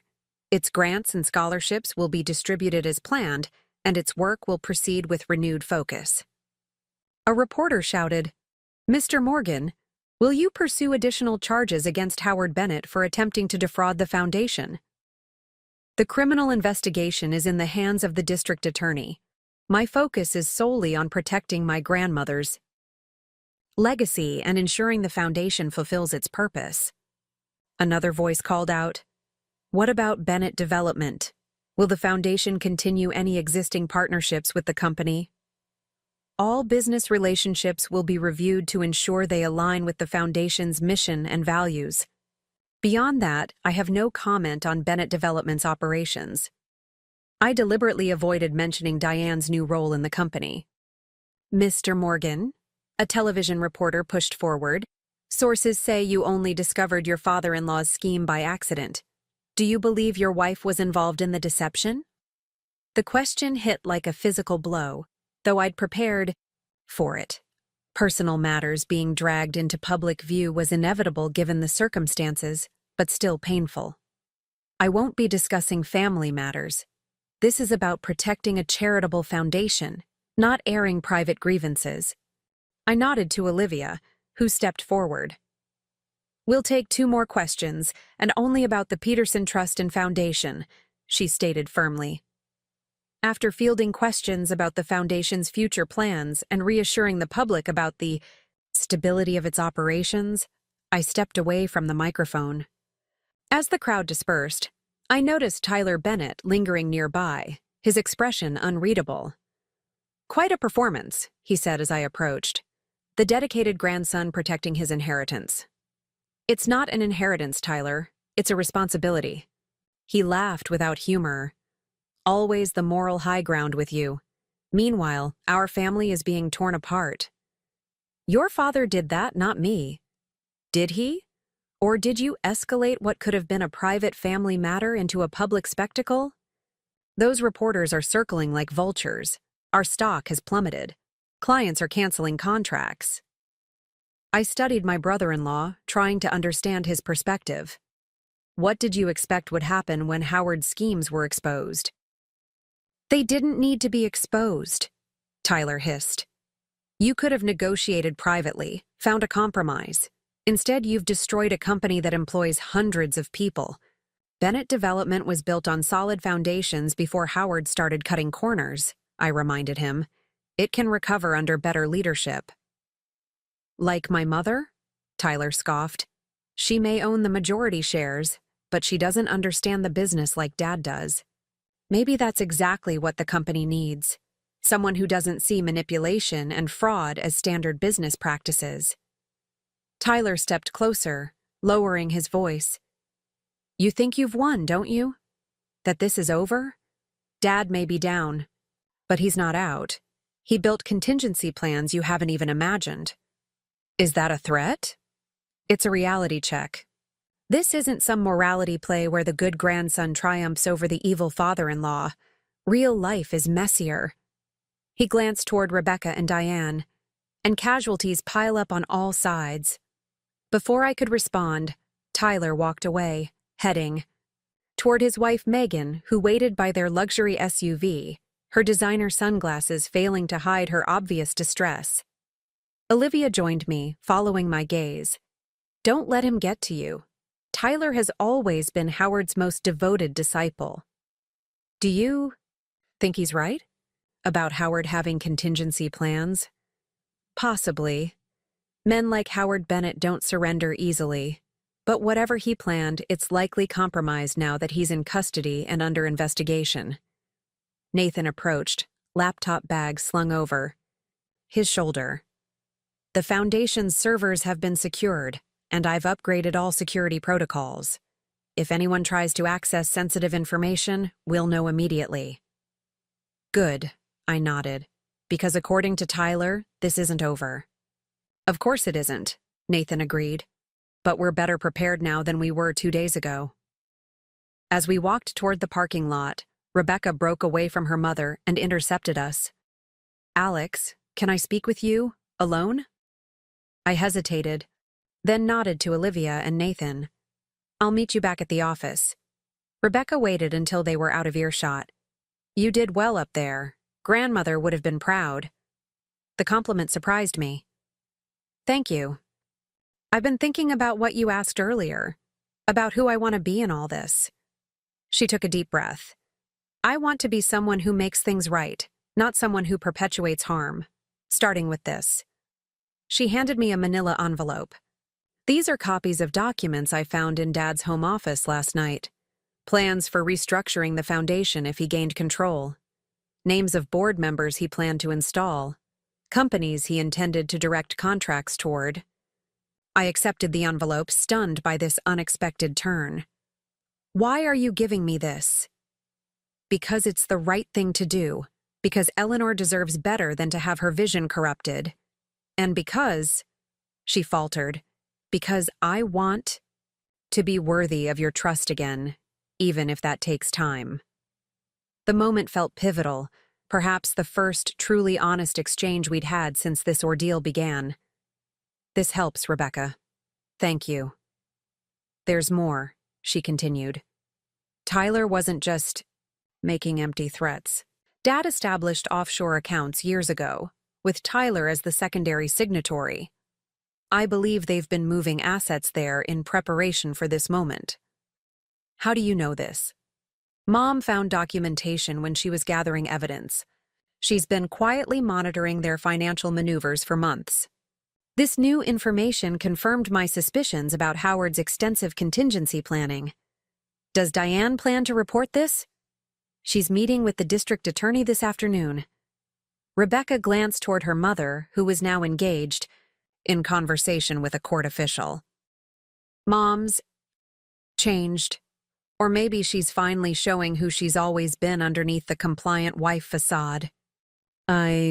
People surprise you in crisis, I repeated my earlier observation. Rebecca nodded, a sad smile briefly crossing her face. For better or worse. She hesitated before continuing. I've retained separate legal counsel, by the way. Someone not connected to Bennett Development or Dad's networks. That's probably wise, I acknowledged, wondering where this was leading. They advised me to formally distance myself from Dad's actions. to make it clear I wasn't a knowing participant in his schemes. Understanding dawned. You're going to make a statement. A deposition initially, possibly public testimony later if this goes to trial. Her voice wavered slightly. I need to tell the truth, Alex, about what I knew, what I suspected, what I chose to ignore. It's the only way forward I can live with. The implications were significant. Rebecca testifying against her father would be seen as the ultimate betrayal in Howard's eyes. It would permanently alter her relationship with parts of her family, especially Tyler. Are you sure about this? The fallout will be painful. She finished for me. But continuing to live in a web of lies would be worse. She met my gaze directly. I've lived in Dad's shadow my entire life, measuring my choices against his approval. I don't want to be that person anymore. For the first time since discovering Howard's plot, I felt a genuine connection to the woman I'd married. This wasn't the Rebecca who had filed false statements about my grandmother, who had prioritized her father's schemes over honesty. This was someone finding her own moral compass, perhaps for the first time. Whatever happens next, I said carefully, I respect this decision. It wasn't forgiveness or reconciliation. Those would require more time and evidence of sustained change, but it was acknowledgement of a step in the right direction. Rebecca seemed to understand the limited nature of the gesture. Thank you. That means more than you know. She glanced at her watch. I should go. Mom and I are meeting with the company executives to discuss interim leadership while Dad's case proceeds. As she walked away, I felt the weight of the manila envelope in my hands, tangible evidence of Rebecca's changing allegiances. Whether it represented a genuine transformation or merely a strategic repositioning remained to be seen, but it was undeniably a turning point. Back at Olivia's office, we reviewed the documents Rebecca had provided. They painted a disturbing picture of what Howard had intended for the Peterson Educational Foundation if his plan had succeeded. Redirecting grants toward businesses with connections to Bennett Development, installing board members who would rubber stamp his decisions, and gradually shifting the foundation's focus from education to broader community development, a term vague enough to encompass Howard's real estate projects. He would have gutted the foundation's mission within 5 years, Olivia observed, disgust evident in her voice, all while maintaining the Peterson name for legitimacy. The question is whether these documents help us legally, I said. They establish intent and premeditation, she confirmed. The district attorney will be very interested. They strengthen the case that Howard's attempts to gain control of the trust weren't just aggressive business tactics, but part of a calculated fraudulent scheme. Nathan, who had been examining the foundation restructuring plans, looked up. There's something else here. Look at these proposed board members. He pointed to several names. 3 of these people sit on the boards of companies that received suspicious payments from Bennett Development subsidiaries. Suggesting a wider network of co-conspirators, Olivia noted. The DA needs to see this immediately. As Olivia made arrangements to share the new evidence with prosecutors, my phone rang. Zoe Bennett's number. Uncle Alex? Her voice sounded small and strained. Is it true Grandpa's going to jail? I moved to a quiet corner of the office, unsure how to navigate this conversation. Hello, Zoe. Things are complicated right now. Your grandfather is in some legal trouble, but nothing's been decided yet. Dad's really angry. He keeps saying you betrayed the family. My heart sank.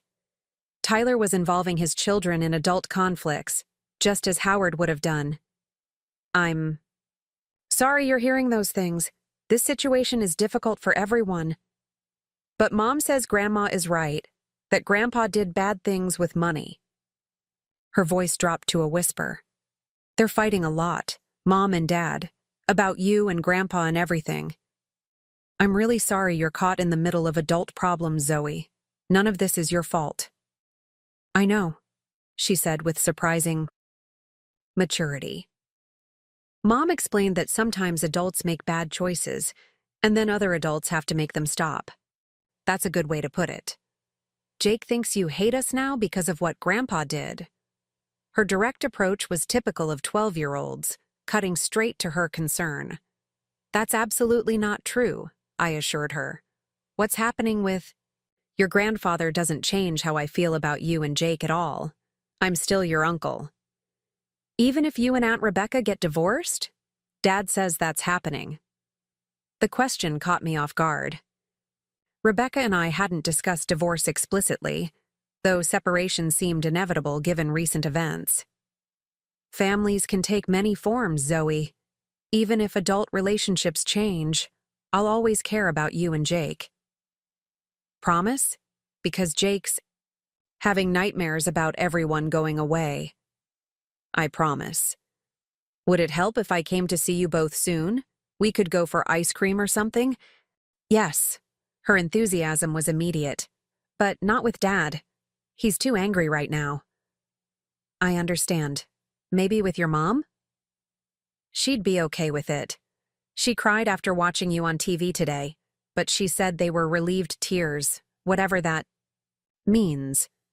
Megan's reaction surprised me. I'd assumed she was fully aligned with Tyler and Howard. Tell your mom to text me and we'll arrange something, okay? After ending the call, I rejoined Nathan and Olivia, my mind still processing this unexpected connection with the Bennett children. Everything okay? Nathan asked, noting my expression. Family complications, I said simply. The innocent? Bystanders in all this. Speaking of complications, Olivia interjected. The district attorney just called. Howard is requesting a meeting with you. With me? Why? He wouldn't say. But his attorney indicated he wants to discuss a family resolution that could benefit all parties. Another manipulation attempt, Nathan warned. He's desperate and looking for leverage. Or he genuinely wants to mitigate the damage. To his family, Olivia suggested, though her tone indicated skepticism. Either way, you're not obligated to meet with him. I considered the request. Howard was cornered, his schemes exposed, his freedom in jeopardy. What could he possibly offer now that would change anything? Yet curiosity tugged at me. What was his endgame? If I do meet with him, it would have to be with legal representation present, I said. I'd insist on it, Olivia agreed, and a full recording of the conversation. Tell them I'll consider it, I decided. But I need to know the specific purpose of the meeting before agreeing. As evening approached, we wrapped up our work at Olivia's office. The past 48 hours had been a whirlwind, and exhaustion was setting in. Nathan offered his guest room again, but I decided it was time to return to my own home, a space I'd shared with Rebecca until this crisis erupted. Are you sure that's wise? Nathan asked. Rebecca might be there. She's staying with her parents, I reminded him. Besides, I need to start figuring out what normal looks like now. The house felt eerily quiet when I arrived. Everything remained exactly as I'd left it 2 days ago, yet everything had changed. Photos of Rebecca and me smiled from shelves and walls, images from a relationship now fundamentally altered. I moved through the rooms, reacquainting myself with the space, trying to imagine a future here either alone or in some new arrangement. My phone buzzed with a text from Rebecca. Mom and I met with company leadership. Tyler stormed out when Mom announced she's appointing new executive team.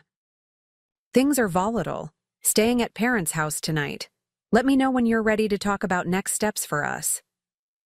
I didn't respond immediately, uncertain what next steps could possibly look like. Divorce seemed the obvious outcome given the depth of betrayal. Yet Rebecca's recent actions suggested a capacity for change I hadn't previously recognized. Did that change anything? Should it? As I contemplated these questions, another message arrived. From Diane. Thank you for your restraint at the press conference today.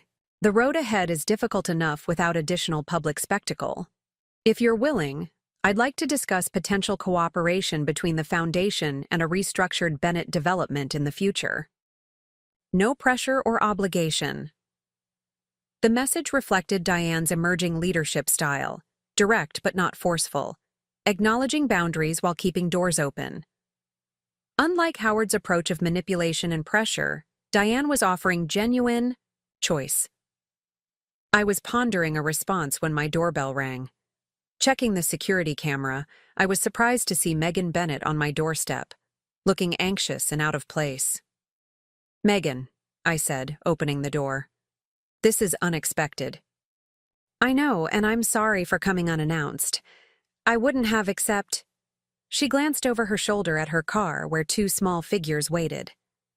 "Zoe and Jake really wanted to see you, and Tyler doesn't know we're here." "You brought the kids? Now?" She looked embarrassed. "They've been worried about you. And after Zoe talked to you earlier, they just needed to see for themselves that you're okay, that you don't hate them." The simple human concern beneath all the legal and financial complications touched me. "Of course, bring them in." Zoe and Jake rushed from the car, both launching themselves at me with unexpected hugs. Jake, at 10, was normally too cool for such displays of affection, making the gesture all the more significant. "See?" Zoe told her brother triumphantly. "I told you Uncle Alex still likes us." "I was pretty sure," Jake muttered, attempting to recover his preteen dignity. "I just wanted to make sure." As we settled in the living room, the children's presence brought a warmth that had been missing. They chattered about school, friends, and normal kid concerns, temporarily pushing aside the adult crisis surrounding them. Megan watched them, with a mixture of relief and sadness. "They needed this normality," she said quietly while the kids explored the backyard. "Everything's been chaos at home." "I can imagine." Tyler seemed intense at the courthouse. "That's one word for it." She sighed. "He's spiraling, Alex, caught between loyalty to Howard and the reality of what he's done. I think he knew about some of the financial irregularities, but not the extent of the fraud or the false medical records." "And you?" She met my gaze directly. "I created legal documents Howard requested. I didn't always question their purposes thoroughly, as I should have. That makes me complicit in some ways, which I'll have to answer for." Her candor was surprising. "Why are you telling me this?" "Because I'm tired of the deception. Because my children deserve better role models. And because," she took a deep breath, "I'm cooperating with the district attorney's investigation. Tyler doesn't know yet. Another Bennett family schism forming. That won't be an easy conversation." "No," she agreed, "but necessary. I keep asking myself what kind of example I'm setting for Zoe and Jake. Do I teach them that family loyalty means enabling wrongdoing? Or that integrity sometimes requires difficult choices?" It was the same fundamental question Rebecca seemed to be wrestling with. Where does family loyalty end and personal responsibility begin? The Bennett family was collectively facing a moral reckoning that had been long deferred. "What will you do if Tyler can't accept your decision?" I asked. "I don't know," she admitted, "but I can't keep participating in the fiction that Howard's actions were justified or minor." Jake and Zoe returned from the backyard, interrupting our conversation. Jake held up my basketball. "Can we play a quick game, like we used to?" For the next 30 minutes, we shot baskets in the driveway, the children's laughter a surreal counterpoint to the serious matters hanging over all our lives. Megan watched from the porch, occasionally checking her phone with increasing anxiety. "We should go," she finally called. "It's getting late." As they prepared to leave, Zoe hugged me again. "Will you still take us hiking sometime? Like you promised?" "Absolutely, as soon as things settle down a bit." Jake gave a small wave. "Tell Aunt Rebecca we miss her too." Their simple acceptance and resilience in the face of family upheaval was both heartbreaking and hopeful. As their car pulled away, I felt a renewed sense of purpose, not just to protect Eleanor's legacy, but to help minimize the collateral damage to innocent parties like Zoe and Jake. Inside, I found a missed call from Olivia. Her voicemail was brief but concerning. Alex, Howard's attorney, provided details about the requested meeting. He claims to have information about Eleanor that would change your understanding of the situation completely. Call me when you can. What information could Howard possibly have about my grandmother that I didn't already know? Was this another manipulation tactic, or did he genuinely have something significant to reveal? I called Olivia back immediately. What exactly did Howard say about Eleanor?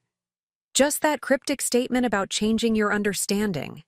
His attorney hinted it relates to Eleanor's intentions for the foundation and her relationship with Bennett Development in the years before her death.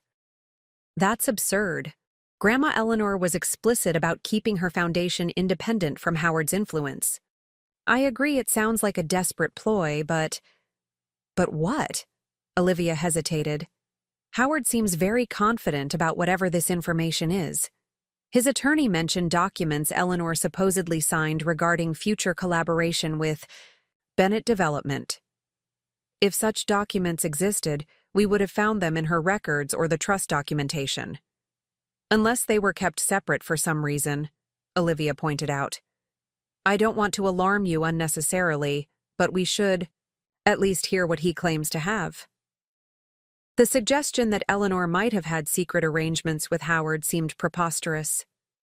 She had always been transparent about her intentions and cautious about business entanglements. Yet doubt crept in. Had there been aspects of her business dealings I wasn't privy to? Arrange the meeting, I decided. With all legal protections in place. Let's hear what Howard thinks he knows. After ending the call, I sat in my quiet house, surrounded by remnants of a life that no longer existed. Photos of happier times, souvenirs from trips with Rebecca, books we'd discussed together, all now colored by the knowledge of betrayal and hidden agendas. Yet amid the uncertainty and pain, new alliances were forming. Diane stepping into her power, Megan choosing integrity over enabling, Rebecca beginning to define herself separate from Howard's influence. Even the children, finding their way through adult conflicts with remarkable resilience. My phone chimed with a text from Nathan. Security alert at the foundation office. Someone attempted to access the server room 20 minutes ago. Police responding. The timing couldn't be coincidental. Just as Howard was requesting a meeting about supposed information regarding Eleanor, someone was trying to access foundation records. The connection seemed obvious. I called Nathan immediately. Any idea who it was? Security cameras caught a partial image. Looks like Tyler, but waiting for confirmation. He used an old access code that should have been deactivated. Was anything compromised? Don't think so. The enhanced security measures we installed blocked access. Seems like he was looking for specific files related to Eleanor's early planning for the foundation. The pieces were coming together. Howard put him up to it. He's searching for something to use as leverage in tomorrow's meeting. Exactly what I thought, Nathan agreed. Which means whatever Howard claims to have about Eleanor, he doesn't have actual documentation. He's fishing. Relief mixed with resolve. Keep the security measures at maximum. And forward the footage to Olivia. Tyler's actions may constitute attempted corporate espionage. Already done. This could add to Howard's legal troubles if he directed the attempt. After hanging up, I reviewed Eleanor's letter once more, the one she'd left explaining her concerns about Howard's interest in her assets. Nothing in it suggested any form of collaboration or arrangement with Bennett Development. On the contrary, she had been explicit about keeping the foundation independent from external business influences. Tomorrow's meeting with Howard would either reveal some genuinely unknown information about my grandmother, or more likely, expose one final desperate attempt at manipulation. Either way, I would face it with the truth of Eleanor's written intentions as my guide. As midnight approached, exhaustion finally overcame the day's tensions. Before sleeping, I sent a brief message to Rebecca. We should talk soon about those next steps. Not decisions yet, just conversation. Her response came quickly. Whenever you're ready, and thank you for being kind to Zoe and Jake today. Megan. Told me. It means more than you know. It was a small moment of connection amid the chaos, not reconciliation, not forgiveness, but acknowledgement that even in broken relationships, moments of humanity remained possible. Tomorrow would bring Howard's supposed revelations, more legal proceedings, and difficult conversations. But tonight, I found comfort in knowing that Eleanor's legacy was secure, that allies had emerged from unexpected places, and that truth, however painful in the short term, provided the only solid foundation for whatever came next. Morning sunlight streamed through the windows of Olivia's office as we prepared for the meeting with Howard. The district attorney had arranged for us to use a conference room at the courthouse, with recording equipment and legal representatives present. Whatever Howard planned to reveal about Eleanor, it would be thoroughly documented. Remember, Olivia cautioned as we reviewed our strategy, Howard is desperate. People in his position often make wild claims or promises they can't fulfill. Don't let him provoke an emotional response. I understand, I nodded, though uncertainty lingered. What could Howard possibly know about Eleanor that would change anything at this point? Nathan, who had spent the morning enhancing security at the Foundation offices following Tyler's attempted breach, joined us with an update. All systems secure, and I've recovered the security footage. It definitely shows Tyler attempting to access files related to Eleanor's initial Foundation planning, which suggests Howard doesn't actually have whatever documentation he's claiming, Olivia noted. Or he has something but needs additional context to make it useful, I suggested. Either way, we'll know soon enough. The courthouse corridors were quiet as we made our way to the designated meeting room.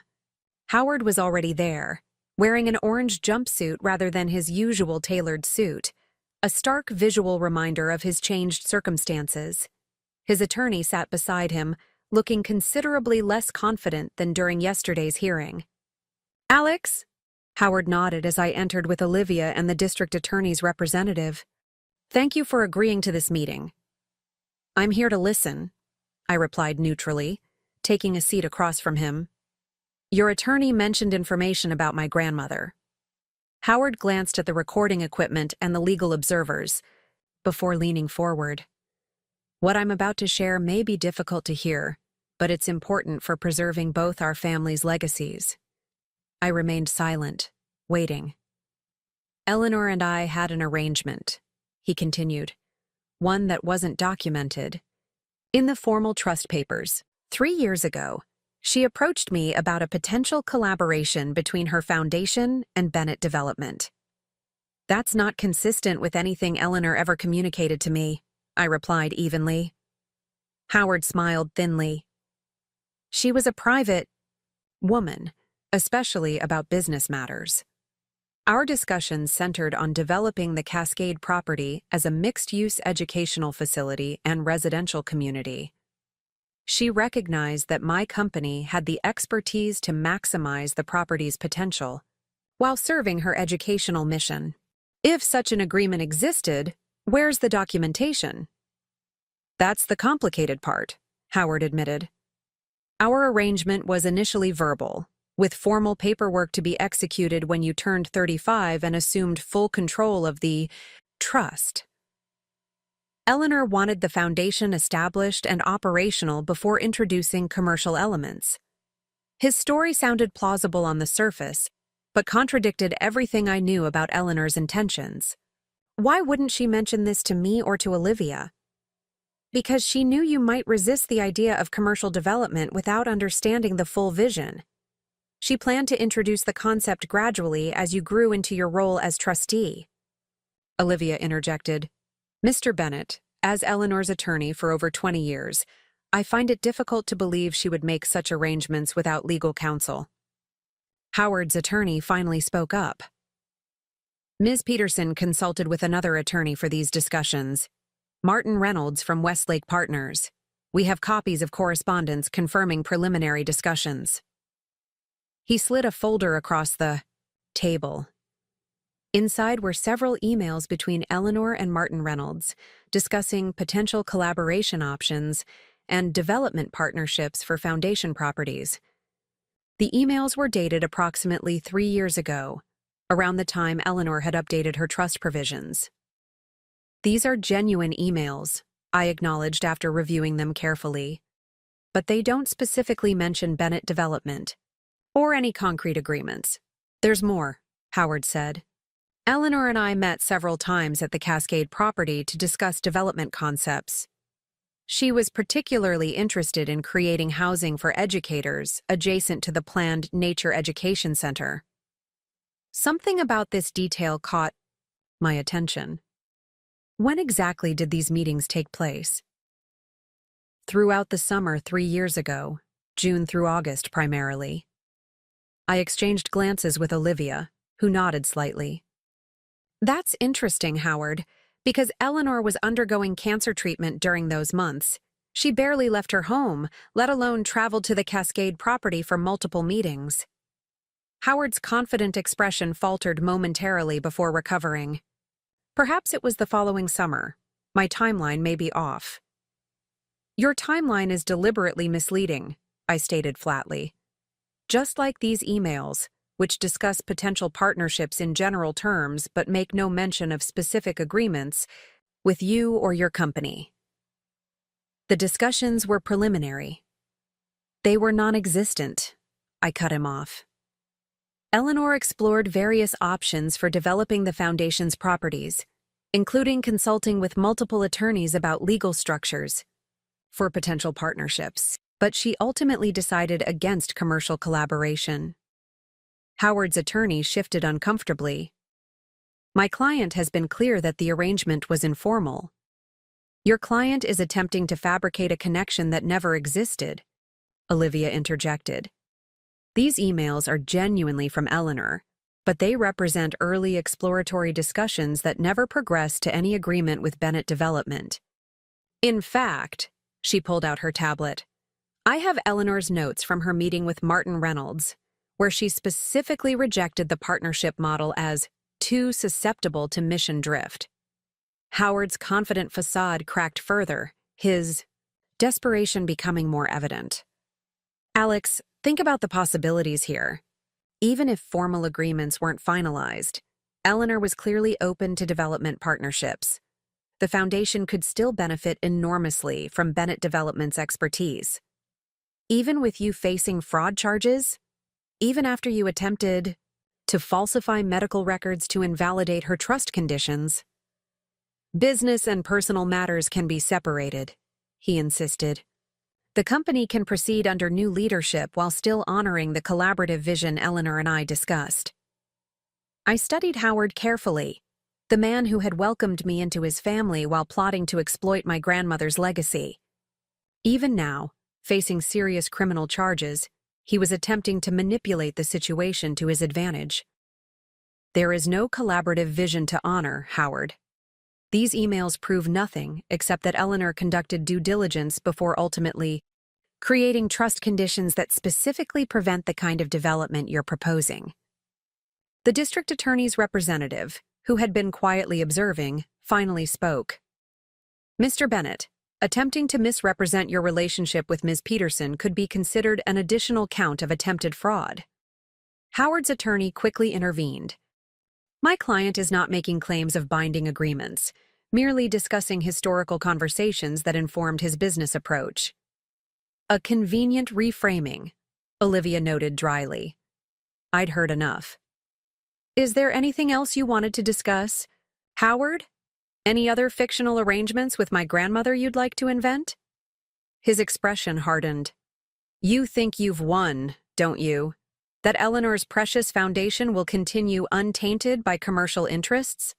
The reality is, That without proper development partnerships, those properties will never reach their full potential. That's not for you to decide. It never was. Howard leaned forward, dropping all pretense of collaboration. You've turned my family against me. My wife, my daughter, even my daughter-in-law. Was that worth it, Alex? Destroying relationships? To protect some idealistic notion of what Eleanor wanted? You destroyed those relationships yourself, Howard, through lies, manipulation, and fraud.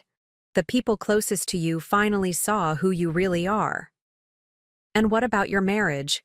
Was that worth sacrificing too? His tone grew bitter. Rebecca may be confused now, influenced by her mother's surprising rebellion, but blood runs deeper than you think. Eventually, she'll remember where her true loyalties lie. The naked attempt to create doubt about Rebecca's sincerity was Howard's last card to play. If that happens, it will be her choice, I replied calmly. Unlike you, I don't believe in manipulating people's decisions. This meeting is over, the district attorney's representative announced, signaling to the recording technician. Mr. Bennett will be returned to custody. As Howard was led away by security personnel, he called over his shoulder, This isn't finished, Alex. Not by a long shot. His attorney lingered briefly. Off the record, he's facing serious charges with substantial evidence against him.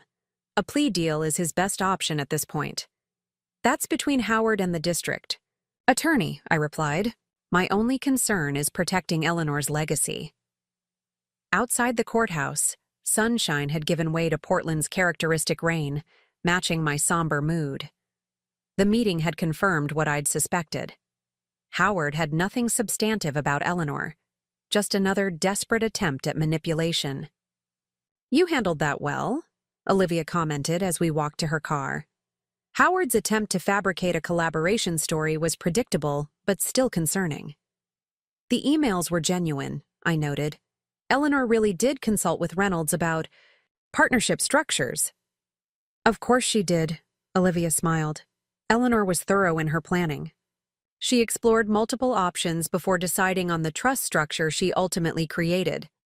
That's entirely different from having an arrangement with Howard. Which is why Tyler was trying to access the Foundation files. They were looking for something to make their story more convincing. Nathan, who had been monitoring Foundation security remotely during our meeting, joined us with an update. Tyler tried again this morning. Different approach, same result. He's getting desperate. Like father, like son, Olivia observed. My phone buzzed with a message from Diane. Howard's meeting didn't go as planned, I hear. Tyler's behavior is concerning. Can we meet to discuss next steps for both families? The request seemed reasonable.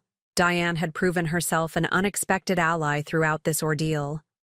I'm going to meet with Diane, I told Olivia and Nathan. She may have insights about what Howard and Tyler might try next. Diane suggested meeting at a small cafe away from both family homes and business locations, neutral territory.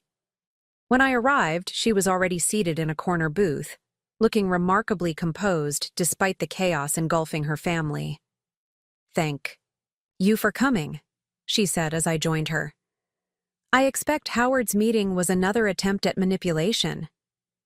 He claimed to have had a secret collaboration agreement with Eleanor, produced some emails that showed preliminary discussions but nothing concrete. Diane sighed. Howard has always excelled at creating narratives from fragments of truth.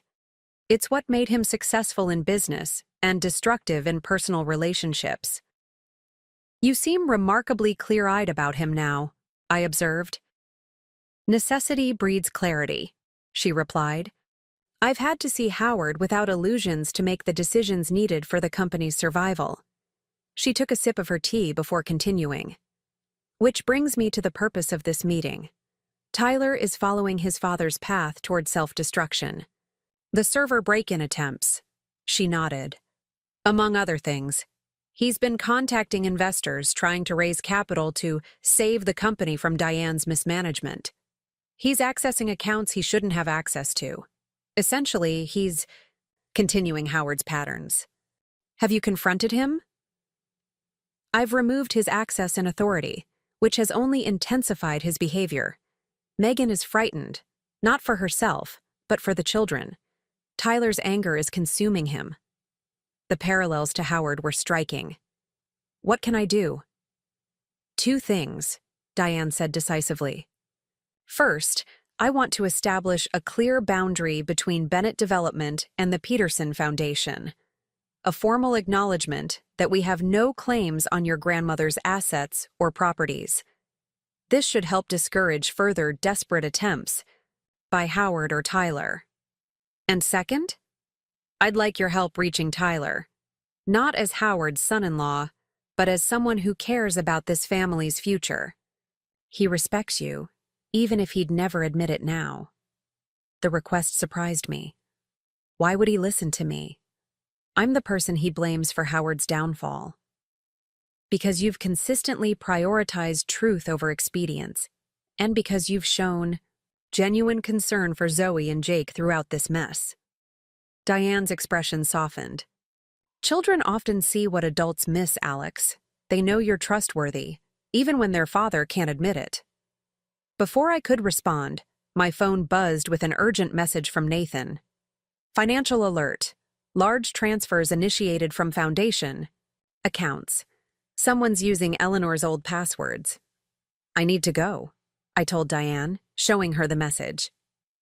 Someone's attempting to access Foundation funds. Her expression darkened. Tyler. It has to be. Howard must have given him information about Eleanor's accounts. How would Howard have Eleanor's passwords? Rebecca mentioned once that Howard kept detailed notes on everyone in the family, birthdays, anniversaries, personal information. He called it good business practice to remember personal details. The implication was clear. Howard had been collecting potential password information on Eleanor for years, preparing for this moment. I called Nathan immediately. Can you block the transfers? Working on it. They're being routed through multiple accounts. Sophisticated approach. This isn't amateur hour. It's Tyler Bennett, likely using information from Howard. Alert. The bank's fraud department and the authorities. I turned to Diane. I need to handle this. We'll have to continue our conversation later. She stood, gathering her belongings. I'm coming with you. If Tyler's behind this, I need to be involved. Together, we raced to the Foundation offices, where Nathan was working with bank security to trace and block the attempted transfers.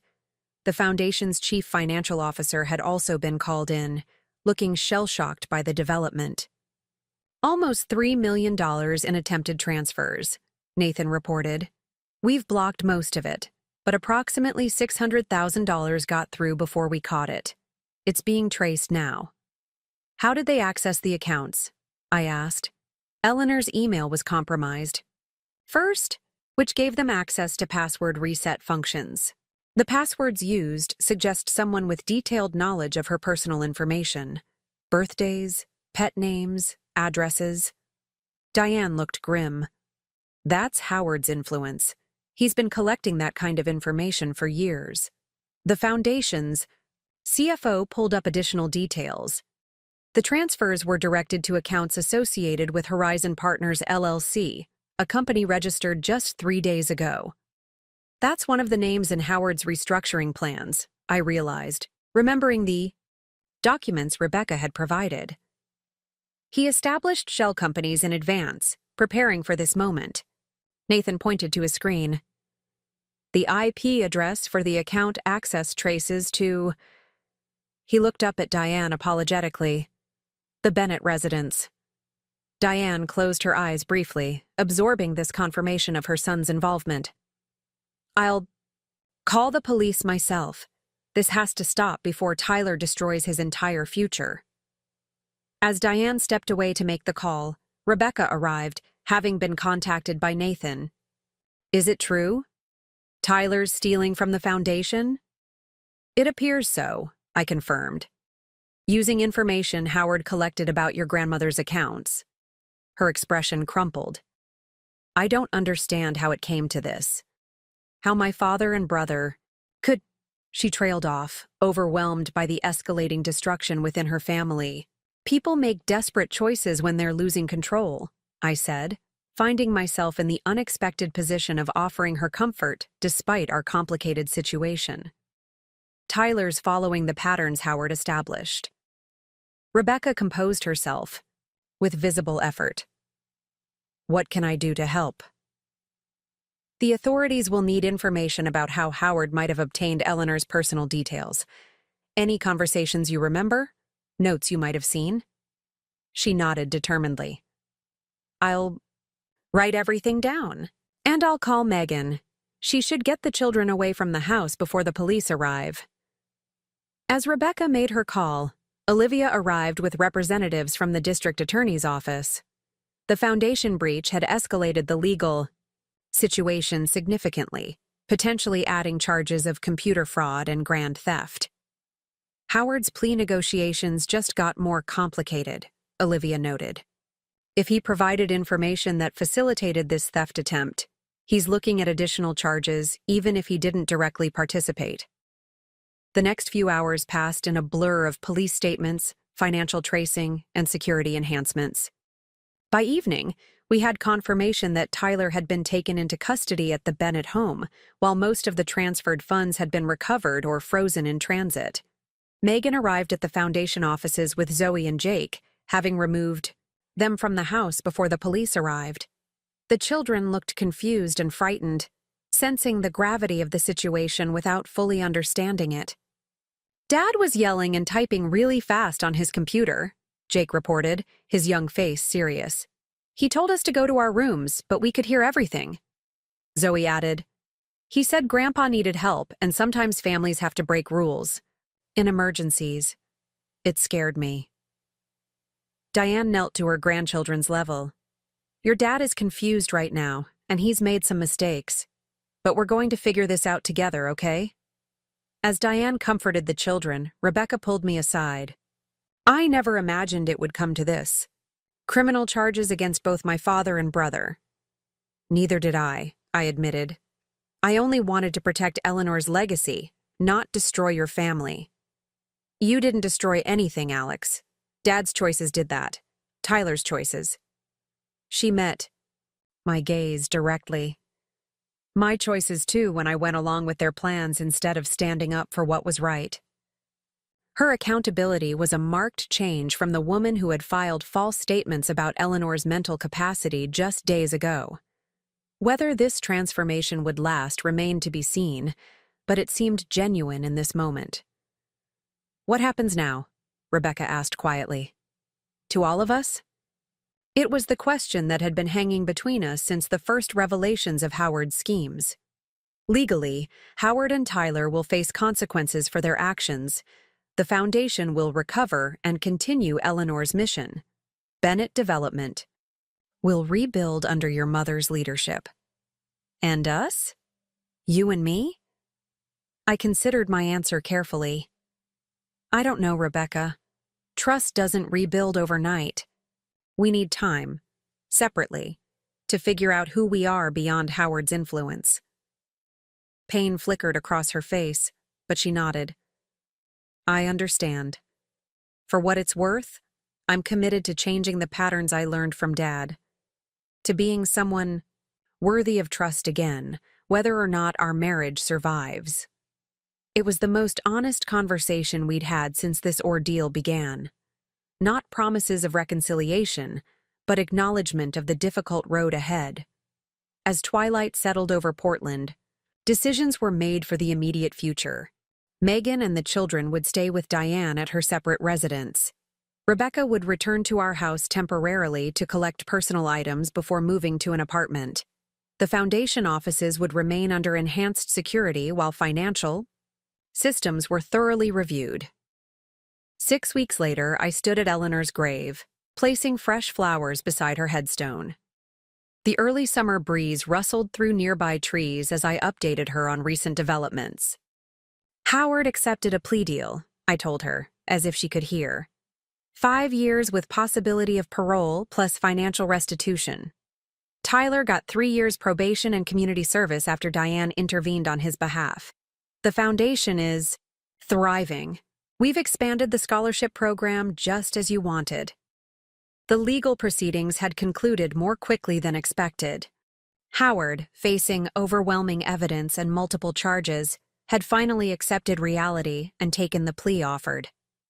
Tyler, guided by new legal counsel and his mother's influence, had made full confession and shown genuine remorse for his actions. Bennett Development was slowly rebuilding under Diane's leadership, with Megan taking a more prominent role in project management. The company had formally relinquished any claims to Peterson properties and established ethical business practices. That would have been unrecognizable under Howard's leadership. "Alex?" a voice called from nearby. I turned to see Rebecca approaching cautiously, also carrying flowers. "I didn't know you'd be here. I can come back later." "It's fine," I assured her. "I was just finishing."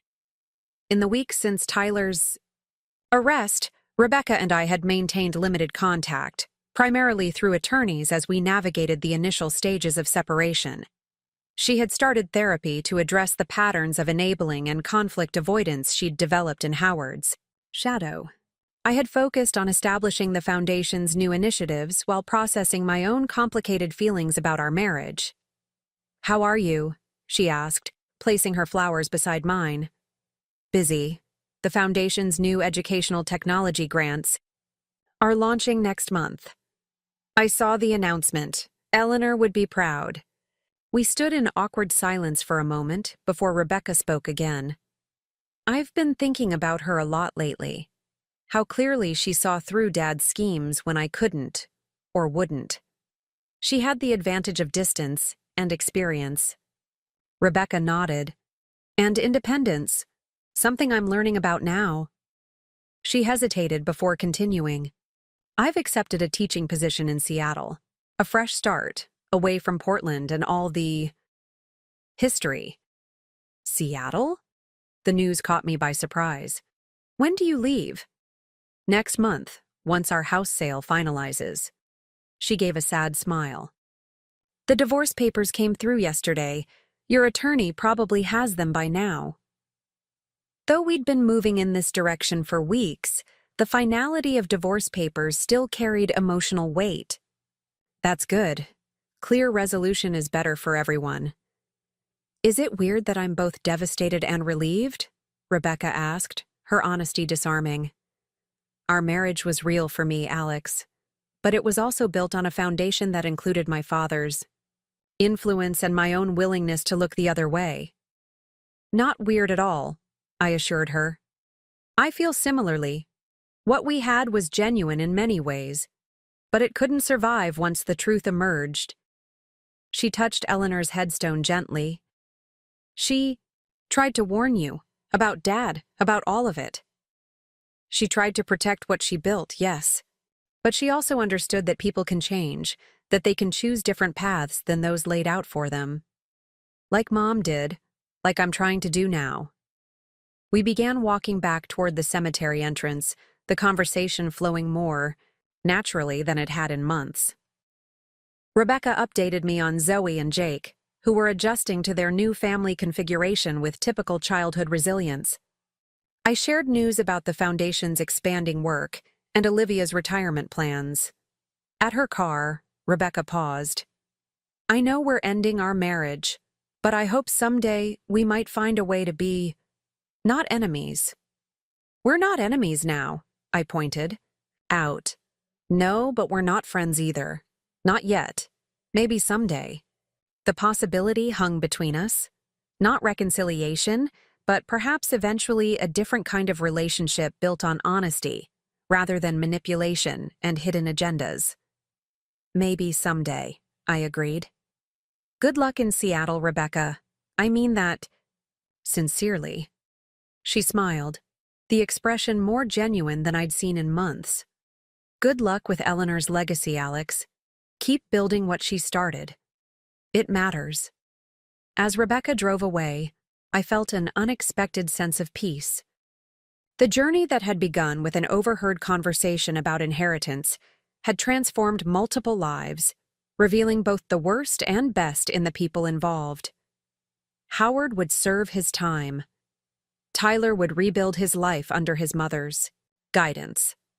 Diane had discovered leadership abilities she never knew she possessed. Megan had chosen integrity over enablement. And Rebecca had begun the difficult work of defining herself beyond her father's influence. The Peterson Educational Foundation would continue Eleanor's vision, supporting innovation in education and providing opportunities for students who might otherwise be overlooked. The trust she had established, both literal and figurative, would be honored.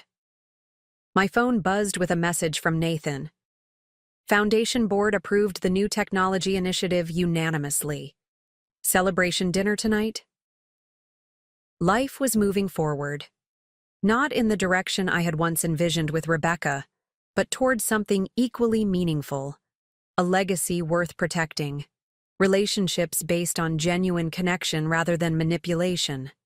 And the knowledge that standing for truth, however painful initially, created the only sustainable foundation for whatever came next. "Thank you, Grandma," I said quietly, looking back toward Eleanor's grave. "For the wisdom to prepare for Howard's schemes. For the courage to face difficult truths. And for the understanding that family, true family, is defined by actions rather than blood or legal ties." As I walked to my car, Portland's summer sunshine broke through the clouds, casting long shadows across the cemetery grounds.